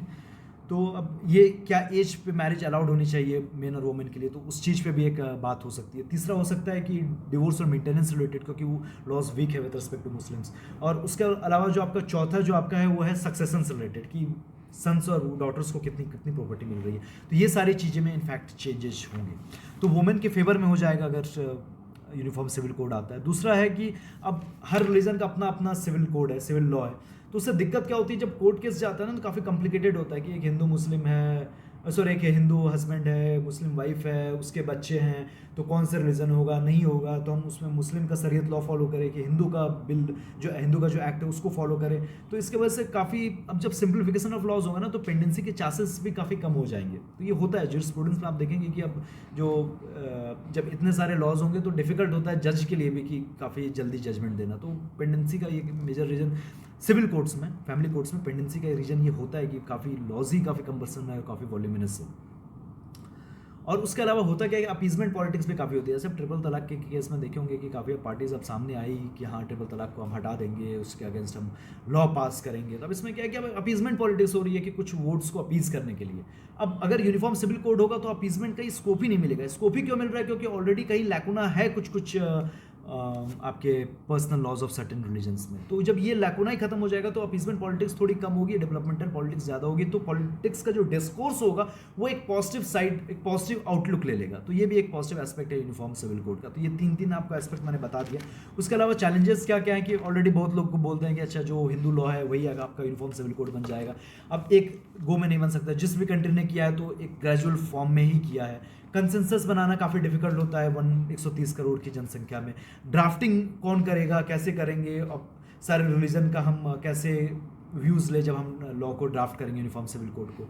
और एक दिक्कत भी है कि अब डीपीएसपी में लिखे है तो डीपीएसपी कोई बाइंडिंग नहीं होता, इसलिए अभी तक बना भी नहीं है। पॉलिटिकल विल भी कभी कभी डिफिकल्ट होता है, और साथ में कभी कभी ये भी बोलते हैं कि कभी इस तरह से ड्राफ्ट ना हो जाए कि फंडामेंटल राइट्स के अगेंस्ट चला जाए 25 to 28, तो वहाँ पर भी एक प्रॉब्लम आती है। तो ये सब इशूज़ है कि अभी तक ड्राफ्ट नहीं हो पाया है। अब ज़रूरत है कि नहीं ज़रूरत है, तो इसमें क्या है कि अगर करना भी है तो ब्रिक बाय ब्रिक अप्रोच करना है, हम ग्रेजुअली जाएंगे। कोलोबोरेटिव अप्रोच होना चाहिए कि सबसे पूछ के करेंगे, सारे रिलीजन से पूछ के करेंगे। और उसके अलावा लॉ कमीशन ने 2018 में क्या बोला था ना कि ना ही ये रिक्वायर्ड है और ना ही ये प्रैक्टिकल है कि आप कर पाएंगे। प्रैक्टिकल है नहीं कर पाएंगे कि रीजन मीन कंसेंसस बनाना डिफिकल्ट है। रिक्वायर्ड भी नहीं है कुछ हद तक, इसलिए क्योंकि इसेंशियली हम यूनिफॉर्म सिविल कोड से करना क्या चाह रहे हैं कि कुछ कुछ जो लैकुनाज है हर रिलीजन के पर्सनल लॉज में उसको हम फिलअप करना चाह रहे हैं कि हाँ जो भी रिफॉर्म्स रिक्वायर्ड है इंडिविजुअल पर्सनल लॉज में उसको हम रिफॉर्म ला पाए। तो हर रिलीजन के जो पर्सनल लॉज हैं उसमें इंडिविजुअली रिफॉर्म लाया जाए ना। हिंदू का कुछ अगर कहीं दिक्कत है तो वहाँ पे रिफॉर्म लाया जाए, मुस्लिम का तो लाया जाए, क्रिश्चियंस का है तो लाया जाए। तो सब के पर्सनल लॉज में हम रिफॉर्म लेते आएंगे तो ऑटोमेटिकली ही जो रिफॉर्म है वो हो जाएगा, जो मेन एजेंडा है यूनिफॉर्म सिविल कोड का वही मीट हो जाएगा। तो इंडिविजुअल पर्सनल लॉज को रिफॉर्म कर लेते हैं ना, अदर देन कि हम यूनिफॉर्म सिविल कोड लाना। क्योंकि यूनिफॉर्म सिविल कोड लाना है एक सेंस में नहीं बनता जब अगर हर पर्सनल लॉज आपका रिफॉर्म हो जाता है as per the demand of the present time. और ना ही प्रैक्टिकल है, प्रैक्टिकल इसलिए नहीं हो पाता क्योंकि इतना कंसेंसस बनाना काफ़ी डिफिकल्ट होता है 130 करोड़ की जनसंख्या जैसे कंट्री में। अब उसके अलावा कुछ कुछ लॉज हैं जो सेकुलर लॉज हैं, जैसे स्पेशल मैरिज एक्ट है, गार्जियंस एंड वार्ड्स एक्ट है। गोवा ओनली स्टेट है जहाँ पे यूसीसी है, लेकिन टोटली उसको हम यूसीसी नहीं बोल सकते। पोर्तुगीज़ ने लाया था 1867 में, क्योंकि वहाँ पे क्या है कि जो मुस्लिम वहाँ पे एक ही शादी कर सकता है, हिंदू वहाँ पे 2 शादी कर सकता है। अगर जो हिंदू की वाइफ है वो 25 साल तक बच्चा नहीं कर पाती है, 30 साल तक एक मेल चाइल्ड नहीं कर पाती है, तो दूसरी शादी कर सकता है। तो अब मुस्लिम लेकिन एक ही शादी कर सकता है। तो ये भी ट्रूली एक तरह से यूनिफॉर्म सिविल कोड नहीं है गोवा वाला भी। और जो हिंदू जो एक्ट है तो पर्सनल लॉ में कौन कौन, Hindu marriage act, Hindu succession act, Hindu minority and guardianship act and Hindu adoption and maintenance act. Hindu included है सिख, जैन एंड बुद्धिस्ट। ठीक है। अब हेट स्पीच में है कि अब इतना राइज हो रहा है हेट स्पीच में, तो hate speech is not defined under any law. लेकिन हम पनिशमेंट वगैरह कैसे देते हैं तो वो हम देख लेते हैं। तो पनिशमेंट वगैरह जो देने का जो तरीका होता है, अब कॉन्स्टिट्यूशनल प्रोविजंस क्या है, 92 में रीजनेबल रिस्ट्रिक्शंस है। इंडियन पिनल कोड में 153A 153B क्या बोलता है एक्चुअली ये कि आप इनमिटी 2 ग्रुप्स के बीच में कॉज करते हो, 2 रिलीजियस ग्रुप्स के बीच में। फिर 295 ब्लास्फेमी से रिलेटेड है, वो एक लॉ है। रिप्रेजेंटेशन ऑफ पीपल्स एक्ट में सेक्शन 8 में कुछ डिस्क्वालिफिकेशन के प्रोसीजर्स वगैरह लिखे गए हैं कि आप इनमिटी अगर कॉज करते हो 2 सेक्शंस के बीच में तो भी आप डिस्क्वालीफाई हो जाओगे। और 123(3) में क्या है कि अगर आप अपने रिलीजन या जिसको आप भाषण दे रहे हो इलेक्शन के टाइम में उसके रिलीजन या फिर कास्ट ये सब का जिक्र करके आप वोट लेना चाहते हो तो वो भी करप्ट प्रैक्टिस है, that is corrupt electoral practice. अब protection of civil rights act में सेक्शन 7 में बोला गया कि आप अनटचेबिलिटी वगैरह प्रमोट करोगे किसी भी भाषणबाजी में तो भी वो हेट मतलब वो भी आप पनिशेबल है। तो ये सब हेट स्पीच डायरेक्टली किसी लॉ में नहीं है, तो ये सब फीचर्स हैं जो कहा जा सकता है चाहे हेट स्पीच से रिलेटेड कॉन्स्टिट्यूशनल फीचर्स या लीगल फीचर्स वगैरह या फिर जो प्रेजेंट है। अब सेडिशन से रिलेटेड है, सेडिशन से रिलेटेड जो सबसे पहले आपके दिमाग में होना चाहिए 124A ऑफ IPC, और दूसरा आपके दिमाग में होना चाहिए क्या, तो आपका केदारनाथ जजमेंट जो 1962 में सुप्रीम कोर्ट ने दिया था। अब एक थोड़ा सा बैकग्राउंड देख लेते हैं कि सेडिशन का बैकग्राउंड क्या रहा था। सबसे पहले 1837 में मैकॉले आते हैं, सेडिशन लॉ ड्राफ्ट करते हैं। 1860 में IPC ड्राफ्ट होता है लेकिन उसमें सेडिशन लॉ नहीं होता है। 10 साल बाद सेक्शन 124A इंट्रोड्यूस किया गया था। 1891 में जेसी बोस वगैरह को जेल डाला जाता है। 1921 में बाल गंगाधर तिलक यानी रिसेंट अली ब्रदर्स, मौलाना आज़ाद, एम के गांधी वगैरह को डाला जा चुका होता है। 48 में इंडियन लीडर्स एग्री करते हैं कि सेडिशन को ड्रॉप कर देंगे इंडियन कॉन्स्टिट्यूशन से। 49 में 124A sedition is no longer part of the Indian constitution, लेकिन 124A इंटैक्ट रहता है। अब यूके ने ड्रॉप कर दिया है ये सेडिशन अपने कानून से। उसके बाद फर्स्ट अमेंडमेंट आता है जिसमें इंसाइटमेंट टू वायलेंस एक रीजनेबल रिस्ट्रिक्शन रखा जाता है। 1962 में केदारनाथ वर्डिक्ट आता है। और 1974 में इंदिरा गांधी क्या करती है, 124A को एक पहले नॉन कॉग्निजेबल ऑफेंस होता है, अब कॉग्निजेबल ऑफेंस बना देती है। कॉग्निजेबल ऑफेंस में अरेस्ट विदाउट वारंट होता है। अब ये 124A में लिखा क्या है और केदार जजमेंट में बोला क्या क्या है। 124A में क्या लिखा है, डिफाइन कैसे किया गया है कि तुम कुछ ऐसा बोलते हो that promotes disaffection towards the government, तो वो आप सिटीजन है। तो डिसअफेक्शन क्या हो सकता है, आप कभी भी क्रिटिसाइज करोगे तो वो डिसअफेक्शन हो जाएगा। तो इतना नैरो डेफिनेशन है। लेकिन सुप्रीम कोर्ट ने क्या बोला कि ये जो डिसअफेक्शन जो आप प्रमोट कर रहे हो, दैट शुड इंसाइट वायलेंस और that should have the capability to incite violence, violence एक इंपॉर्टेंट एस्पेक्ट है, तभी वो सेडिशन होगा। ऐसा केदारनाथ जजमेंट 1962 में सुप्रीम कोर्ट ने बोला। अब सेडिशन क्या है, कॉग्निजेबल है, अरेस्ट विदाउट वारंट होता है, नॉन बेलेबल है, बेल देगा लेकिन जुडिशियल अथॉरिटी देगी, नॉन कंपाउंडेबल है, कंपाउंडेबल ऑफेंस होता है जिसमें सेटलमेंट हो सकता है out of court, government job से आपको बाहर कर दिया जाएगा, आपका पासपोर्ट ले लिया जाएगा अगर ये सब सेडिशन के एक्ट्स अगर लग जाते हैं। लॉ कमीशन ने भी रिकमेंड किया है कि 124A को रिपील करना चाहिए। अब सॉल्यूशन क्या है, प्रॉब्लम क्या होता है ना सेडिशन एक्ट में कि 124A तो ठीक है, जब पुलिस ऑफिसर जो भी बना रहा है, जो भी SI वगैरह, तो 124A तो पढ़ लेता है, लेकिन उसको केदारनाथ जजमेंट के बारे में पता नहीं होता है, तो बस हाँ चिपका देता है 124A आसानी से। भले बहुत पुलिस ऑफिसर्स को तो पता भी नहीं होगा कि केदारनाथ जजमेंट भी पास हुआ है जिसमें ये बोला गया कि हाँ इंसाइटमेंट टू वायलेंस हुआ है और that particular disaffection towards the government should have the capability to incite violence, तभी वो सिटीजन कहा जाएगा। तो ऐसा पता भी नहीं होता है। तो इनफैक्ट जो केदारनाथ जजमेंट है उसको स्टैट्यूट बुक का पार्ट बना देना चाहिए कि 124A के नीचे जब केदारनाथ जजमेंट का जो वर्ड्स वो भी लिखा होगा ना, तो फिर अगर जो पुलिस ऑफिसर जो भी केस फाइल कर रहा है तो वो देखेगा तो शायद से उसको पता चल जाएगा, तो इतने ज़्यादा केसेस जो रॉन्ग केसेस फाइल होते हैं वो नहीं होंगे। एक ये भी है, और दूसरा प्रिलिमिनरी इंक्वायरी करने की बहुत जरूरी है। अब प्रिलिमिनरी इंक्वायरी नहीं करेंगे तो केस तो ऐसे ही स्टार्ट हो जाएगा। और तीसरा क्या है कि ये जो इतना कॉग्निजेबल है इसको नॉन कॉग्निजेबल बना दो, ठीक है, नॉन बेलेबल ही रखो, लेकिन आप कंपाउंडेबल भी बना सकते हो, या फिर जो इवन लाइफ इम्प्रिजनमेंट तक है मेरे ख्याल से यार, तो उसको कम करने की जरूरत है, पनिशमेंट को कम करने की जरूरत है। इतना पनिशमेंट फ्री डेमोक्रेसी में सेडिशन जैसे एक्ट के लिए जस्टिफाइड नहीं है। उसके अलावा फिर आपका जो नेक्स्ट है प्रिवेंटिव डिटेंशन देख लेते हैं। तो प्रिवेंटिव डिटेंशन आपका जो आर्टिकल है वो देख लीजिए। सबसे पहले आर्टिकल देख लेते हैं। तो आर्टिकल 22 सब क्लॉज 1 क्या बोलता है कि no person can be detain in custody without being inform of grounds of arrest. Ground of arrest आपको पता होना चाहिए और साथ में आपको एक लीगल प्रैक्टिशनर्स को कंसल्ट करने का राइट होना चाहिए। आर्टिकल 22 सब क्लॉज 2 क्या बोलता है कि ये 24 घंटा वाला क्लॉज है, लेकिन उसमें ट्रैवल टाइम इंक्लूड नहीं होता उस 24 घंटा में। आर्टिकल 22 सब क्लॉज 3 क्या है, लेकिन जो प्रिवेंटिव डिटेंशन में है या फिर इन्हीं एलियन है तो उनके लिए अप्लाई नहीं होगा। 22 सब क्लॉज 4 ये बोलता है कि मैक्सिमम आप 3 महीने तक ही उसको रख सकते हो, अदरवाइज आपको एडवाइजरी बोर्ड का परमिशन चाहिए होगा। और एडवाइजरी बोर्ड जनरली वो उसमें वो ऐसे मेंबर्स होते हैं those who have the capability to become जजेस ऑफ द हाई कोर्ट। और उसके अलावा 22 सब क्लॉज 7 भी है कि 3 महीने के बाद भी उसको डिटेन किया जा सकता है, लेकिन एडवाइजरी बोर्ड से पूछना होगा। और अदरवाइज अगर पार्लियामेंट अलाउ कर देती है 3 महीना के अलावा भी बाय लॉ पास करके, तो 3 महीने से ज़्यादा भी रखा जा सकता है। और कुछ ऐसा सर्कमस्टांसेस जो पार्लियामेंट बाय लॉ डिफाइन करती है, क्लासेस ऑफ पर्सन है, क्लासेस ऑफ केसेस, जिसमें ये प्रिवेंटिव डिटेंशन 3 महीना के अलावा भी होगा, तो उस केस में 3 महीने के अलावा भी रखा जा सकता है without the permission of the advisory board. लेकिन पार्लियामेंट अभी तक कुछ लॉ नहीं बनाया तो 3 महीने मैक्सिमम रख सकते हैं और एडवाइजरी बोर्ड से पूछना होगा। एडवाइजरी बोर्ड में वैसे मेंबर्स होते हैं जो हाई कोर्ट के जजेस बनने का क्वालिफिकेशंस रखते हैं। अभी एक्सेप्शनल सर्कमस्टांसेस में यूज़ होना चाहिए, लेकिन इसका मिसयूज़ काफ़ी होता है, ये तो इसमें प्रॉब्लम है। अब लॉ एंड ऑर्डर सिचुएशन और पब्लिक डिसऑर्डर में डिफरेंस है कि हर लॉ एंड ऑर्डर सिचुएशन में प्रिवेंटिव डिटेंशन नहीं करेंगे, पब्लिक डिसऑर्डर वाले सिचुएशन में ही करेंगे। कुछ लॉज हैं जिसमें प्रिवेंटिव डिटेंशन होता है, जैसे CRPC के भी आपका सेक्शन जो 151 है ना, CRPC का सेक्शन 151 उसके तहत भी करते हैं, NDPS एक्ट में है, UAPA में भी करते हैं। तो ये सब एक्ट्स है। CRPC का 151 में करते हैं, जैसे अगर लगता है किसी डिस्ट्रिक्ट मजिस्ट्रेट को कि ये कुछ न्यूसेंस क्रिएट कर सकता है तो 151 के तहत प्रिवेंटिव डिटेंशन का राइट है डिस्ट्रिक्ट मजिस्ट्रेट के पास। अब उसके अलावा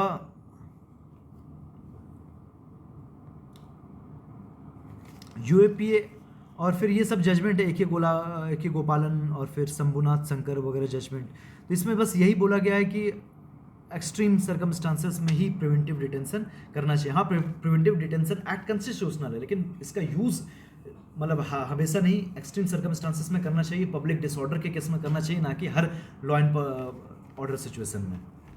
उसके अलावा यूएपीए एक्ट 1967 का है, अभी पॉपुलर फ्रंट ऑफ इंडिया को अनलॉफुल ऑर्गेनाइजेशन डिक्लेयर कर दिया गया है। तो अब ये लोग क्या कर सकते हैं कि अपील फाइल कर सकते हैं इनके बैन के अगेंस्ट, और वो अपील कहाँ फाइल होगी? ट्रिब्यूनल में, और वो ट्रिब्यूनल यूएपीए एक्ट के तहत बनाया जाता है इन एनी हाई कोर्ट।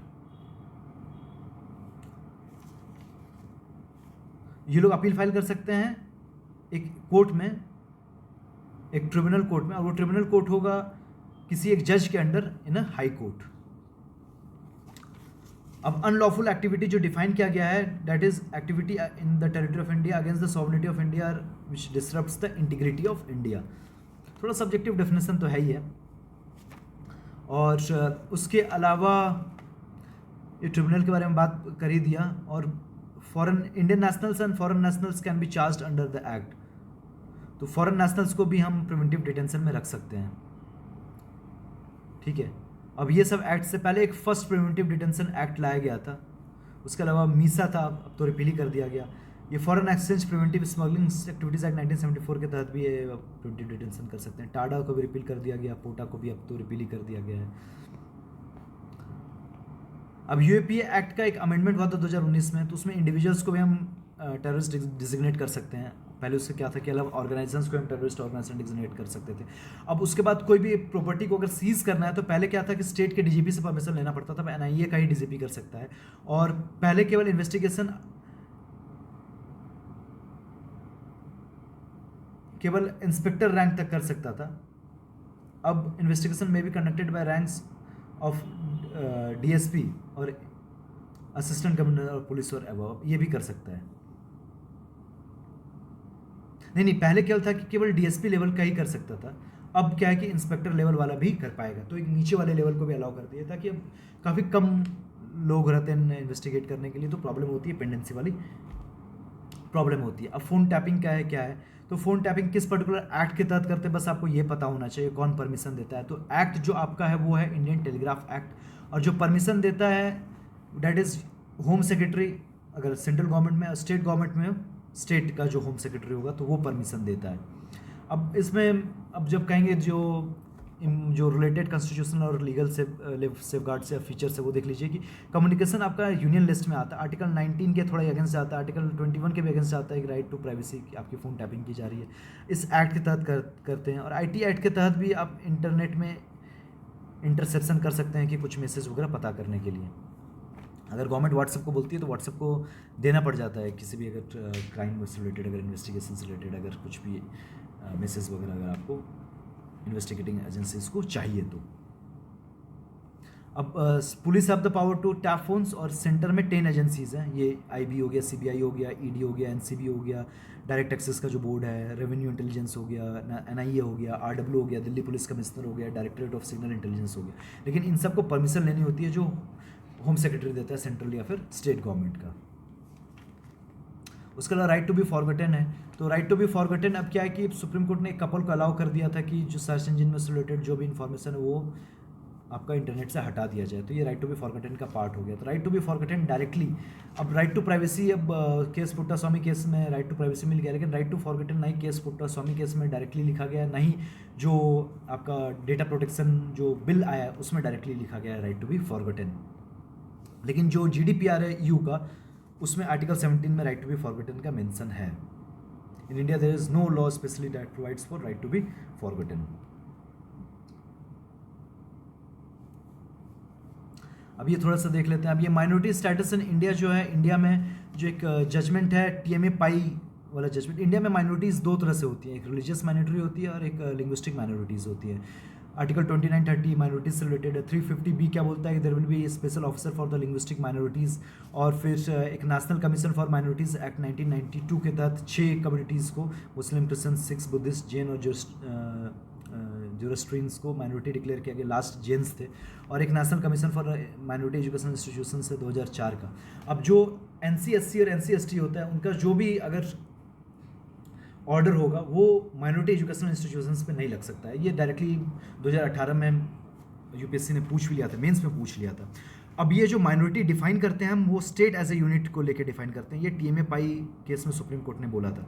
अब केरला एजुकेशन बिल केस चला गया था, उसमें सुप्रीम कोर्ट ने बोला कि हाँ, डिस्ट्रिक्ट वाइज हम माइनॉरिटी को आइडेंटिफाई नहीं कर सकते, वो स्टेट वाइज ही करेंगे, क्योंकि टीएमए ए पाई केस में सुप्रीम कोर्ट ने बोला माइनॉरिटी को हम जो आइडेंटिफाई करेंगे वो स्टेट वाइज करेंगे। सरना रिलीजन है, यहाँ पे क्या होता है ना कि एक्चुअली कि नेचर वर्शिप होता है, झारखंड में काफ़ी प्रैक्टिस होता है, यहाँ पे साल वर्शिप करते हैं। झारखंड में लगभग अच्छे का मेरे को डेटा तो नहीं पता, लगभग 20% लोग मतलब यहाँ पे सरना रिलीजन फॉलो करते हैं। तो यहाँ पे नेचर वर्शिप होती है, साल ट्री की वर्शिप होती है। अभी केवल झारखंड में नहीं है, उड़ीसा, असम वगैरह में भी है। और ये लोग डिमांड करते हैं कि सेंटर को रिकॉग्नाइज कर दे सरना रिलीजन। डिमांड ये कर रहे हैं कि जो सेंसस होगा तो उसमें पूछा जाता है आपसे कि आप किस रिलीजन के हो, तो Sarna as a separate religion declare कर दिया जाए, ऐसा डिमांड है। झारखंड ने लेजिस्लेटिव असेंबली में ऐसा रेजोल्यूशन भी पास किया, लेकिन अब देखते हैं सेंटर उसको एक्सेप्ट करता है कि नहीं करता है। आर्टिकल 370 और 335A से रिलेटेड है। 370 तो आपको पता है कि जम्मू एंड कश्मीर को स्पेशल स्टेटस देता था। अभी भी ये आर्टिकल ऐसा नहीं है कि डिलीट कर दिया गया, बस ये इनऑपरेटिव है। मतलब आप कॉन्स्टिट्यूशन में जाएंगे तो आर्टिकल 370 लिखा होगा, लेकिन इसका इम्प्लीमेंटेशन इनऑपरेटिव कर दिया गया। कैसे किया गया है तो ये आपको पता होना चाहिए। और 35A जो है ये एक्चुअली कुछ स्पेशल राइट्स दिया जाता था जो वहाँ के परमानेंट रेसिडेंट्स थे, एजुकेशन में या फिर लैंड में या फिर वहाँ पे गवर्नमेंट जॉब्स में, तो वो भी अब ख़त्म कर दिया गया है। तो 35A तो आपको पता चल गया। 370 में अगर अब हटा दिया गया तो उससे क्या हुआ कि अब जो इंडियन कॉन्स्टिट्यूशन के सारे फीचर्स जम्मू एंड कश्मीर पर लगेंगे, सारे लॉज जो इंडिया के वो जम्मू एंड कश्मीर पर लगेंगे। वहाँ का जो रणवीर पैनल कोड था वो हट गया, अब इंडियन पैनल कोड लगेगा। रिप्रेजेंटेशन ऑफ पीपल्स एक्ट 1951 लगेगा, वहाँ का जो सेपरेट फ्लैग है वो अब नहीं रहेगा। अब ये लगाया कैसे गया था, ये एक्चुअली 370 सब क्लॉज 1 के तहत इनऑपरेटिव किया गया है 370 को, ना कि 370 सब क्लॉज 3 के तहत। 370 सब क्लॉज 1 बोलता है कि कॉन्स्टिट्यूशन का क्या क्या फीचर्स जम्मू कश्मीर के लिए वैलिड होगा, ये प्रेसिडेंट बाय ऑर्डर डिफाइन करेंगे। और एक संपत प्रकाश केस है, संपत प्रकाश केस है, संपत प्रकाश केस है। उसमें सुप्रीम कोर्ट ने बोला था ये जो ऑर्डर है जो प्रेसिडेंट जारी करेंगे, ये ऑर्डर का मतलब होगा in the widest magnitude possible, कि ऐसा नहीं है कि कुछ छोटा ही ऑर्डर पास कर सकते हैं। ऑर्डर मतलब कि the president can pass literally anything, order can be of widest magnitude possible, ऐसा संपत प्रकाश केस में बोला गया। तो 370 सब क्लॉज 1 के तहत प्रेसिडेंट ने एक ऑर्डर जारी किया। उससे 367 में जो डेफिनेशंस हैं, इंटरप्रिटेशंस में कुछ चेंजेस लाया गया। फिर 373 इन्वोक होता है और फिर फाइनली 370 इनऑपरेटिव हो जाता है। अब 370 आप आर्टिकल जो आप खोल के देखेंगे उसके बाद आपको अच्छे से समझ में आ जाएगा। तो ठीक है, बस आपको नहीं पता है तो बस आपको इतना पता होना चाहिए 370 सब क्लॉज 1 के थ्रू उसको इनऑपरेटिव किया गया है और अभी इनऑपरेटिव है। और संपत प्रकाश केस जो कहता है कि जो प्रेसिडेंट का ऑर्डर होगा that will be of widest amplitude possible, that can be of widest amplitude possible, मतलब president can literally pass any order with respect to the applicability of Indian constitution to the state of Jammu and Kashmir. और फिर उसके अलावा article 142 देख लेते हैं। Article 142 है क्या? अभी राजीव गांधी असैसिनेशन केस में एक्सरसाइज किया गया है। 142 है कि एनी डिक्री और make such order necessary for doing complete justice. High court के पास एक पावर होती है 482 ऑफ CRPC के तहत to do complete justice, to meet the ends of the justice. अब आर्टिकल 145(5) देखते हैं। अब क्या है, इंपॉर्टेंट आर्टिकल्स देख लेते हैं कि प्रेसिडेंट रेफर कर सकता है कुछ सुप्रीम कोर्ट को आर्टिकल 142 के तहत। 143 के तहत अगर कुछ भी इंटरप्रिटेशन करना है तो सुप्रीम कोर्ट इंटरप्रिटेशन कर सकता है। अब 143 सब क्लॉज 3 में क्या है कि जो कॉन्स्टिट्यूशन बेंच बनेगी तो मिनिमम उसमें 5 लोग होंगे। अब 145(5) में क्या है कि कॉन्स्टिट्यूशनल बेंच जो मेजोरिटी व्यू लिया है of a larger bench will always prevail over a bench of lesser strength. ये 145(5) है, तो मेजोरिटी ही प्रिवेल करेगी, ये 145(5) है। तो जो कॉन्स्टिट्यूशनल बेंच बनता है वो 145 सब क्लॉज 3 के तहत बनता है। प्रेसिडेंट जो रिफर करते हैं 143 में करते हैं, सॉरी हाँ वो 143 में करते हैं। ये मैं थोड़ा सा फिर से एक बार आपको बता देता हूँ।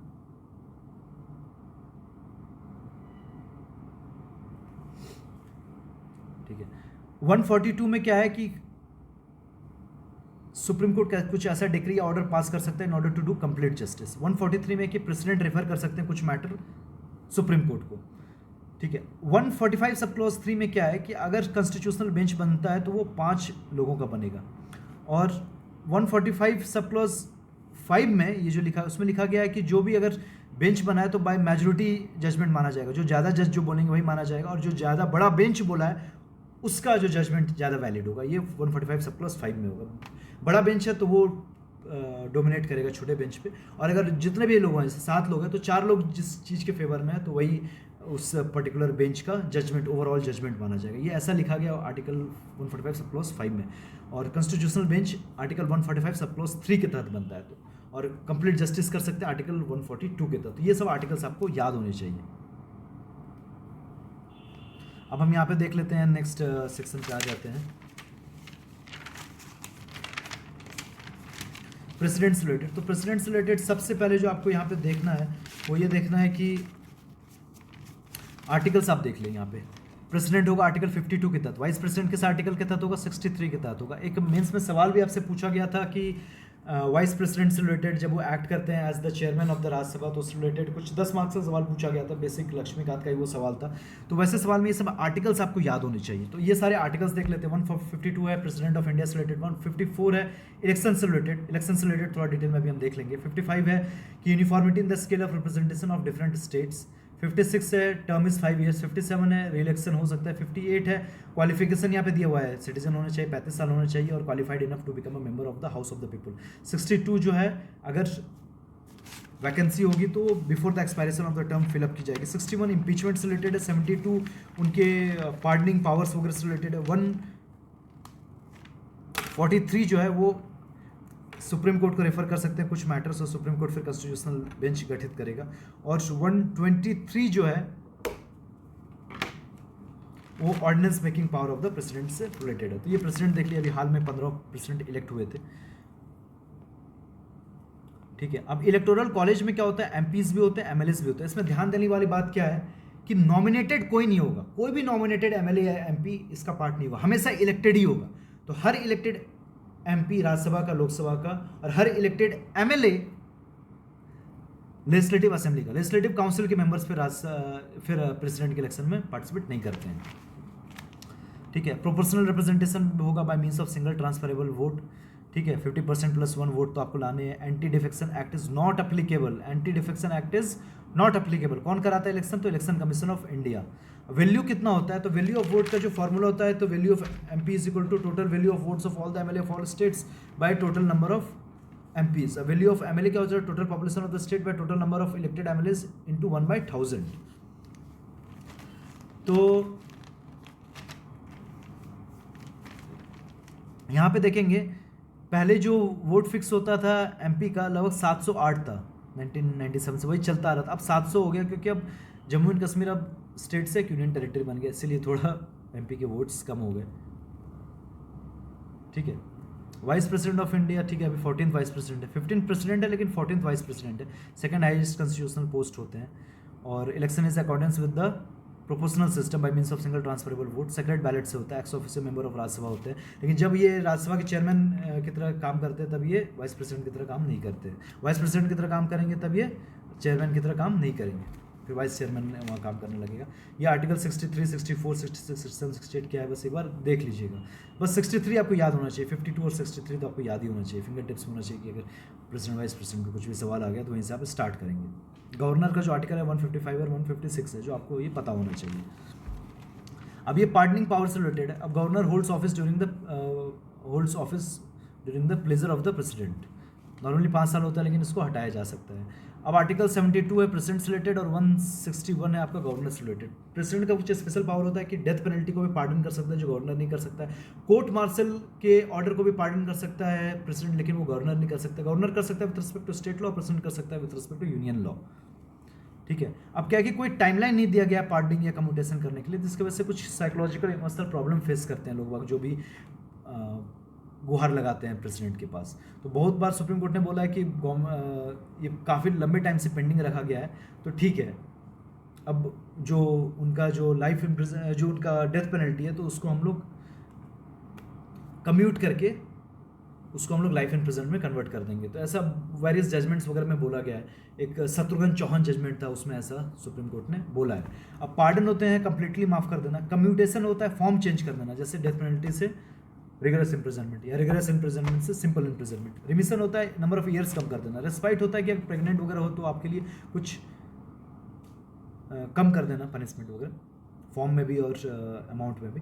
और रिप्राइव हो गया टेम्पररी स्टे लगा देना। अब लोकपाल और लोकायुक्त एक्ट के बारे में देखते हैं। केरला ने कुछ अमेंडमेंट पास किया है लोकायुक्त एक्ट से रिलेटेड। लोकपाल होते हैं सेंट्रल लेवल पे, लोकायुक्त होते हैं आपके स्टेट लेवल पे।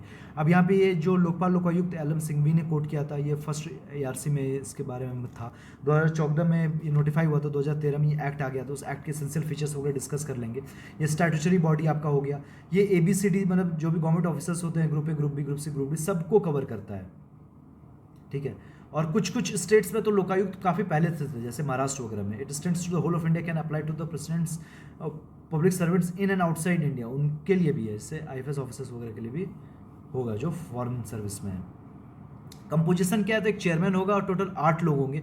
50% जुडिशल मेंबर्स होंगे, 50% SC ST OBC माइनॉरिटीज़ और वुमेन होंगे। टेन्योर ऑफ ऑफिस क्या होगा, या तो 5 साल नहीं तो 70 साल तक इनको कंप्लीट करना। सिलेक्शन कमेटी कौन सेलेक्ट करेगा, तो प्रेसिडेंट अपॉइंट करेगा based on selection committee. Selection committee में कौन कौन होंगे, प्राइम मिनिस्टर होगा, लोकसभा स्पीकर होगा, लीडर ऑफ अपोजिशन होगा, एमिनेंट ज्यूरिस्ट होगा,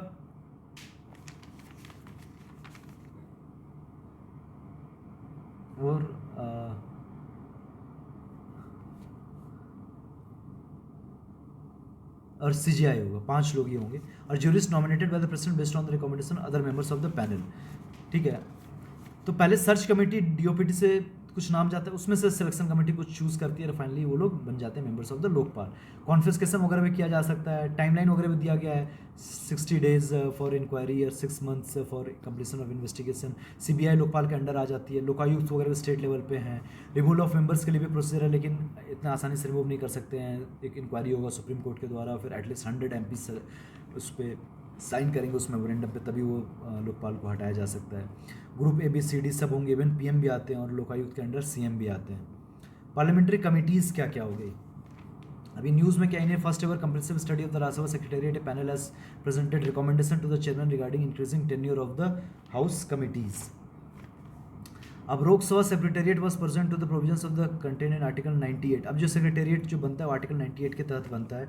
अब जो कमिटीज़ होती है तो उसमें हम देख लेते हैं कि इंपॉर्टेंट जो कमिटीज़ जो होती हैं वो कौन कौन सी कमिटीज़ होती हैं। तो कमिटीज़ आपका यहाँ पे आप देख लीजिए जो आपका मेन काम है, और हर कमिटीज़ के बारे में आप देख लीजिए। या तो आपका एडहॉक कमेटी होगी, या तो स्टैंडिंग कमेटी होगी। स्टैंडिंग कमेटी भी 6 होती है, याद होनी चाहिए आपको। Financial committee, department related standing committee, committee to enquire, committee to scrutinise and control day to day business of the house related, house keeping and service committees, ठीक है। उसमें फाइनेंशियल कमिटीज़ और डिपार्टमेंट रिलेटेड स्टैंडिंग कमेटी आप prepare कर लीजिएगा, mains के लिए काफ़ी इंपॉर्टेंट है। और उनका रोल क्या होता है, तो accountability of the government ensure करना, फाइनेंशियल प्रूडेंस इंश्योर करना, तो ये सब इनका काम होता है। उसके अलावा हम नेक्स्ट आ जाते हैं NRC के ऊपर। तो NRC के ऊपर आप देख लेते हैं कि क्यों ये न्यूज़ में है। तो ऐसा कैग ने बोला है कि कुछ लॉजिस्टिकल अरेंजमेंट करने की ज़रूरत है NRC अपडेशन प्रोजेक्ट में, नहीं तो कुछ डेटा टैंपरिंग वगैरह हो सकती है। तो NRC ऐसा रिकॉर्ड होता है सिटीजन्स का जो मेंटेन किया जाता है सिटीजनशिप एक्ट 1955 के अंडर में, और citizenship registration of the citizen and issue of national identity card rules 2003 के तहत। और जो लोग उसमें सिटीजन्स हो गए तो ठीक है, जो नहीं होंगे तो ऐसा नहीं है, उनको निकाल दिया जाएगा। फिर उनको फॉरेनर्स ट्रिब्यूनल्स में उनका केस चलेगा, फिर उसको देखेंगे कि उन लोगों को डिपोर्ट करना है कि नहीं करना। तो यहाँ पे असम ऐसा स्टेट है जहाँ पे NRC है। तो पहला NRC ऐसा नहीं है 2019 से बना था, 1951 में बना था असम के केस में। और एक असम अकॉर्ड है, उसमें 1985 को बोला गया था कि 1971 से पहले जो लोग आ गए असम में, ठीक है, 1971 के बाद जो आए तो वो लोग सिटीजन्स नहीं कहलाएंगे। तो जो कट ऑफ डेट था असम अकॉर्ड 1985 का, वो कट ऑफ डेट था 24 मार्च 1971। जिनका NRC 1951 में नाम है उनको तो कोई दिक्कत ही नहीं है। सिटीजनशिप जो होता है मिनिस्ट्री ऑफ होम अफेयर्स देखता है, ठीक है। अब जो भी अब होता क्या है कि जैसे मान लो एक कपल है, वो अब सिटीजनशिप अपना रिनाउंस कर देता है, तो जो उनका जो माइनर चाइल्ड होगा उनकी भी सिटीजनशिप चली जाती है। लेकिन वो माइनर चाइल्ड जैसे 18 साल का होगा तो 18 से 19 साल जो 1 साल का गैप होगा उसके बीच में वो रीअप्लाई कर सकता है। अब किस किस तरह से आपको सिटीजनशिप मिल सकती है, बर्थ से, डिसेंट से, रजिस्ट्रेशन से, नेचुरलाइजेशन से और इनकॉर्पोरेशन ऑफ टेरिटरी से। और ये इन सालों में सिटीजनशिप एक्ट अमेंड हुआ था। और कैसे हटाई जा सकती है, तो या तो आपका टर्मिनेशन, नहीं तो रेनन्सिएशन, नहीं तो डिप्राइवेशन। टर्मिनेशन हो गया कि आप किसी और कंट्री का सिटीजनशिप एक्वायर कर लिए, डिप्राइवेशन होगा किसी लॉ के द्वारा आप डिप्राइव्ड हो गए, रेनन्सिएशन आप ही खुद छोड़ दिए। डेलीगेटेड लेजिस्लेशन क्या हुआ, जो जैसे कोई एक्ट होता है तो उसके तहत रूल्स बनती है, तो रूल्स कौन बनाता है, तो एग्जीक्यूटिव ही बनाता है। तो अब उस पर्टिकुलर एक्ट में लिखा होता है कि एग्जीक्यूटिव रूल्स को बनाएंगे, तभी बना सकते हैं, ऐसे नहीं है कि अपने से बना लेंगे। तो अब सुप्रीम कोर्ट ने बोला है कि रूल्स अगर फंडामेंटल राइट्स के अगेंस्ट जाएगा या कॉन्स्टिट्यूशन के अगेंस्ट जाएगा, लॉ के इसेंस के अगेंस्ट जाएगा, आर्बिट्ररी या अनरिजनेबल होगा या रेट्रोस्पेक्टिव उसको अप्लाई करेंगे, तो ये एसेंशियल लेजिस्लेटिव फंक्शन अगर पार्लियामेंट अगर एग्जीक्यूटिव बॉडी को दे दे तो ऐसे रूल्स जो बनाएंगे तो उसको स्ट्राइक डाउन किया जा सकता है। तो अभी अब डेलीगेटेड लेजिस्लेशन होता क्यों है, क्योंकि अब पार्लियामेंट के पास अब इतना वर्कलोड है, जो जो इसेंशियल फीचर्स हैं उस एक्ट में आ गए। अब जो जो डे टू डे फंक्शनिंग के लिए कुछ भी अगर बनाना है तो वो रूल्स एग्जीक्यूटिव्स बना लेता है, क्योंकि अब पार्लियामेंट का बर्डन भी तो कम करना है। साथ में एग्जीक्यूटिव के पास ज़्यादा एक्सपर्टीज़ होगा, क्योंकि जो भी रूल्स बनाएगा वो, जैसे मान ली एजुकेशन से रिलेटेड रूल्स बनाएगा तो एजुकेशन मिनिस्टर बनाएगा, उसके पास ज़्यादा एक्सपर्टीज़ है एजुकेशन से रिलेटेड एक्ट के अंडर रूल्स बनाने का, ना कि पार्लियामेंट के पास ज़्यादा एक्सपर्टीज़ है। अब पीसा एक्ट के बारे में देख लेते हैं। तो पीसा एक्ट में अभी न्यूज़ में क्यों है, सबसे पहले वो देख लेते हैं। तो पीसा एक्ट में पहले प्रोविजंस क्या क्या है, पहले वो देख लेते हैं, फिर क्यों न्यूज़ में आया तो आपको अच्छे से समझ में आ जाएगा। तो इस एक्ट में ऐसा नहीं, ये पीसा एक्ट क्या होता है कि जो पंचायत का जो 73rd अमेंडमेंट है वो शेड्यूल्ड एरियाज़ के लिए भी अप्लाई होता है। शेड्यूल्ड एरियाज़ कवर होते हैं आर्टिकल 244 सब क्लॉज 1 में। Total 10 states 5th scheduled areas में आते हैं। तो इसमें कुछ ऐसी पावर्स जैसे माइनर फॉरेस्ट प्रोड्यूस से, माइनर वाटर बॉडीज से, माइनर मिनरल से, वाटर बॉडीज से नहीं माइनर वाटर बॉडीज से, फॉरेस्ट प्रोड्यूस से नहीं माइनर फॉरेस्ट प्रोड्यूस से, मिनरल से नहीं मेजर मिनरल से नहीं माइनर मिनरल से, या फिर विलेज मार्केट्स को रेगुलेट करना, मनी लेंडिंग को रेगुलेट करना, लिक्विड कंजप्शन के सेल से रिलेटेड, लैंड एलिनेशन को अवॉइड करने से रिलेटेड, या फिर कुछ लोकल प्लान्स वगैरह बनाने से रिलेटेड, ये सब पावर्स ग्राम पंचायत को दिए जाएंगे। अब ऐसा नहीं लिखा गया पीसा एक्ट में कि दिए जाएंगे, ऐसा लिखा गया है कि स्टेट गवर्नमेंट, मतलब कि स्टेट लेजिस्लेचर कोई ऐसा लॉ नहीं बना सकता है जो पंचायत से ये सारी पांचों पावर्स को ले ले। दैट मीन्स पीसा डायरेक्टली पंचायत को पावर नहीं देता है, वो ये बोलता है कि स्टेट गवर्नमेंट, मतलब कि स्टेट लेजिस्लेचर्स के पास ये पावर नहीं है कि वो पंचायत से पावर ले लें। दैट मीन्स कि जब तक स्टेट गवर्नमेंट पीसा को इंप्लीमेंट करने के लिए इनेबलिंग प्रोविजंस, इनेबलिंग एक्ट या इनेबलिंग रूल्स नहीं बनाएगा अंडर देयर पंचायत एक्ट, तब तक पीसा एक्ट उस स्टेट में इंप्लीमेंट नहीं हो सकता है। तो अभी तक जो 10 स्टेट है उसमें से 7 स्टेट्स में ही पीसा इंप्लीमेंट होता है, जैसे झारखंड के केस में पीसा इंप्लीमेंट हो ही नहीं पाता है। अब Chhattisgarh notified the rules for the implementation of Pisa on the occasion of the world tribal day. Chhattisgarh became the 7th state. अब पीसा में दिक्कत क्या होती है, अब जो फंक्शनरीज की दिक्कत है वो तो पीसा में है ही है, और फिर क्या है कि पीसा में लगभग हर जैसे ट्राइब्स का अपना अपना एक एडमिनिस्ट्रेटिव सेटअप होता है। जैसे हो ट्राइब में मुंडामान की है, आपका पहड़ा पंचायत है संथाल्स वगैरह में, तो उसको रिकॉग्नाइज नहीं करते, तो दो पैरेलल सिस्टम चलता है, ग्राम सभा भी है और एक उनका पंचायत भी है, तो दो पैरेलल सिस्टम चलता है, तो एक ये प्रॉब्लम आ जाती है। उसके अलावा एक लैंड एलिनेशन से रिलेटेड वेरियस स्टेट गवर्नमेंट्स ऐसे कुछ पावर पंचायत को दिए भी नहीं है, और बहुत स्टेट में तो रूल्स ही नहीं बने, जैसे झारखंड वगैरह में तो पीसा इंप्लीमेंट ही नहीं हो पाता है। तो ये सब दिक्कत होती है। पार्ट 19 तो ये आपका है पंचायत से रिलेटेड, और 244 सब क्लॉज 1 जो शेड्यूल 5 से रिलेटेड है। जो 10 स्टेट है वो 10 स्टेट के नाम आप देख लीजिएगा, ठीक है। ऑफिस ऑफ प्रॉफिट आर्टिकल 192 और 191 में कवर होता है। अब इस ऑफिस ऑफ प्रॉफिट से रिलेटेड क्या चीज़ है, तो कोई भी जो MLA MP है जो ऑफिस ऑफ प्रॉफिट होल्ड करेगा तो उनकी मेंबरशिप चली जाएगी। तो ये चीज़ पर्टिकुलर ये आर्टिकल है। अब ऑफिस ऑफ प्रॉफिट पूरे कॉन्स्टिट्यूशन में कहीं पे भी डिफाइन नहीं है। एक जया बच्चन केस था जिसमें ऑफिस ऑफ प्रॉफिट को सुप्रीम कोर्ट ने डिफाइन किया था कि अगर आप गवर्नमेंट से सैलरी लेते हैं, गवर्नमेंट आपके ऊपर कंट्रोल रखती है, गवर्नमेंट आपको हटा सकती है, गवर्नमेंट आपके सर्विस कंडीशंस को डिफाइन कर सकती है, तो फिर आप ऑफिस ऑफ प्रॉफिट के अंडर के डेफिनेशन में आ रहे हो। तो अब ऑफिस ऑफ प्रॉफिट से रिलेटेड अगर कुछ डाउट होगा तो एक्चुअली अब हटाना नहीं कि नहीं हटाना है, तो एक्चुअली प्रेसिडेंट हटाते हैं या गवर्नर हटाते हैं on the advice of the opinion of the election commission of India, और जो इलेक्शन कमीशन ऑफ इंडिया का जो एडवाइस होता है that is binding on the president और द गवर्नर। लेकिन पार्लियामेंट कुछ लॉ पारित कर सकती है डेट मेक्स मिनिस्टर्स इम्यून, जैसे मिनिस्टर भी तो एक तरह से ऑफिस ऑफ प्रॉफिट है, लेकिन वो इम्यून होते हैं क्योंकि पार्लियामेंट या स्टेट लेजिस्लेशन ने ऐसा लॉ पास किया होता है कि हाँ ये मिनिस्टर्स या ये लोग इम्यून है, वो लोग ऑफिस ऑफ प्रॉफिट के दायरे में नहीं आएंगे। एम्पीलैट्स स्कीम है तो उसमें चेंज क्या हुआ है कि जो ये स्कीम है तो उसमें जो फंड्स होते हैं नॉन लैप्सेबल होते हैं, तो उसमें जो इंटरेस्ट होगा वो अब आपका कंसोलिडेटेड फंड ऑफ इंडिया में होगा, ना कि आप एम्पीलैट्स फंड में जाएगा। Under which the interest accumulated on the MPLADS fund will be deposited in the consolidated fund of India. बस यही चेंज लाया गया है। एम्पीलैट्स स्कीम में बीच में सस्पेंड किया गया था कोविड के टाइम में। अब इसमें कितना है, 5 करोड़ मिलते हैं पर ईयर को। अब एमएलए का अलग है, उसमें 2 करोड़ मिलते हैं पर ईयर, और फिर उसमें 2.5 करोड़ के 2 इंस्टॉलमेंट्स मिलते हैं। 15% एससीज के लिए करेंगे, 7.5% एसटीज के लिए करेंगे। नॉन लैप्सेबल होता है, डिस्ट्रिक्ट अथॉरिटी इंप्लीमेंट करती है। 10% इंस्पेक्शन उनको करना पड़ता है। मॉस्पी है जो मिनिस्ट्री है जो इसको इंप्लीमेंट करती है। नेशनल ई विधान जो है एक तरह से समझ लीजिए ऑल द वर्क और data related to the legislative bodies वो अवेलेबल कर देंगे, ऑनलाइन कर देंगे, तो एक तरह से डेटा रिपोजिटरी है।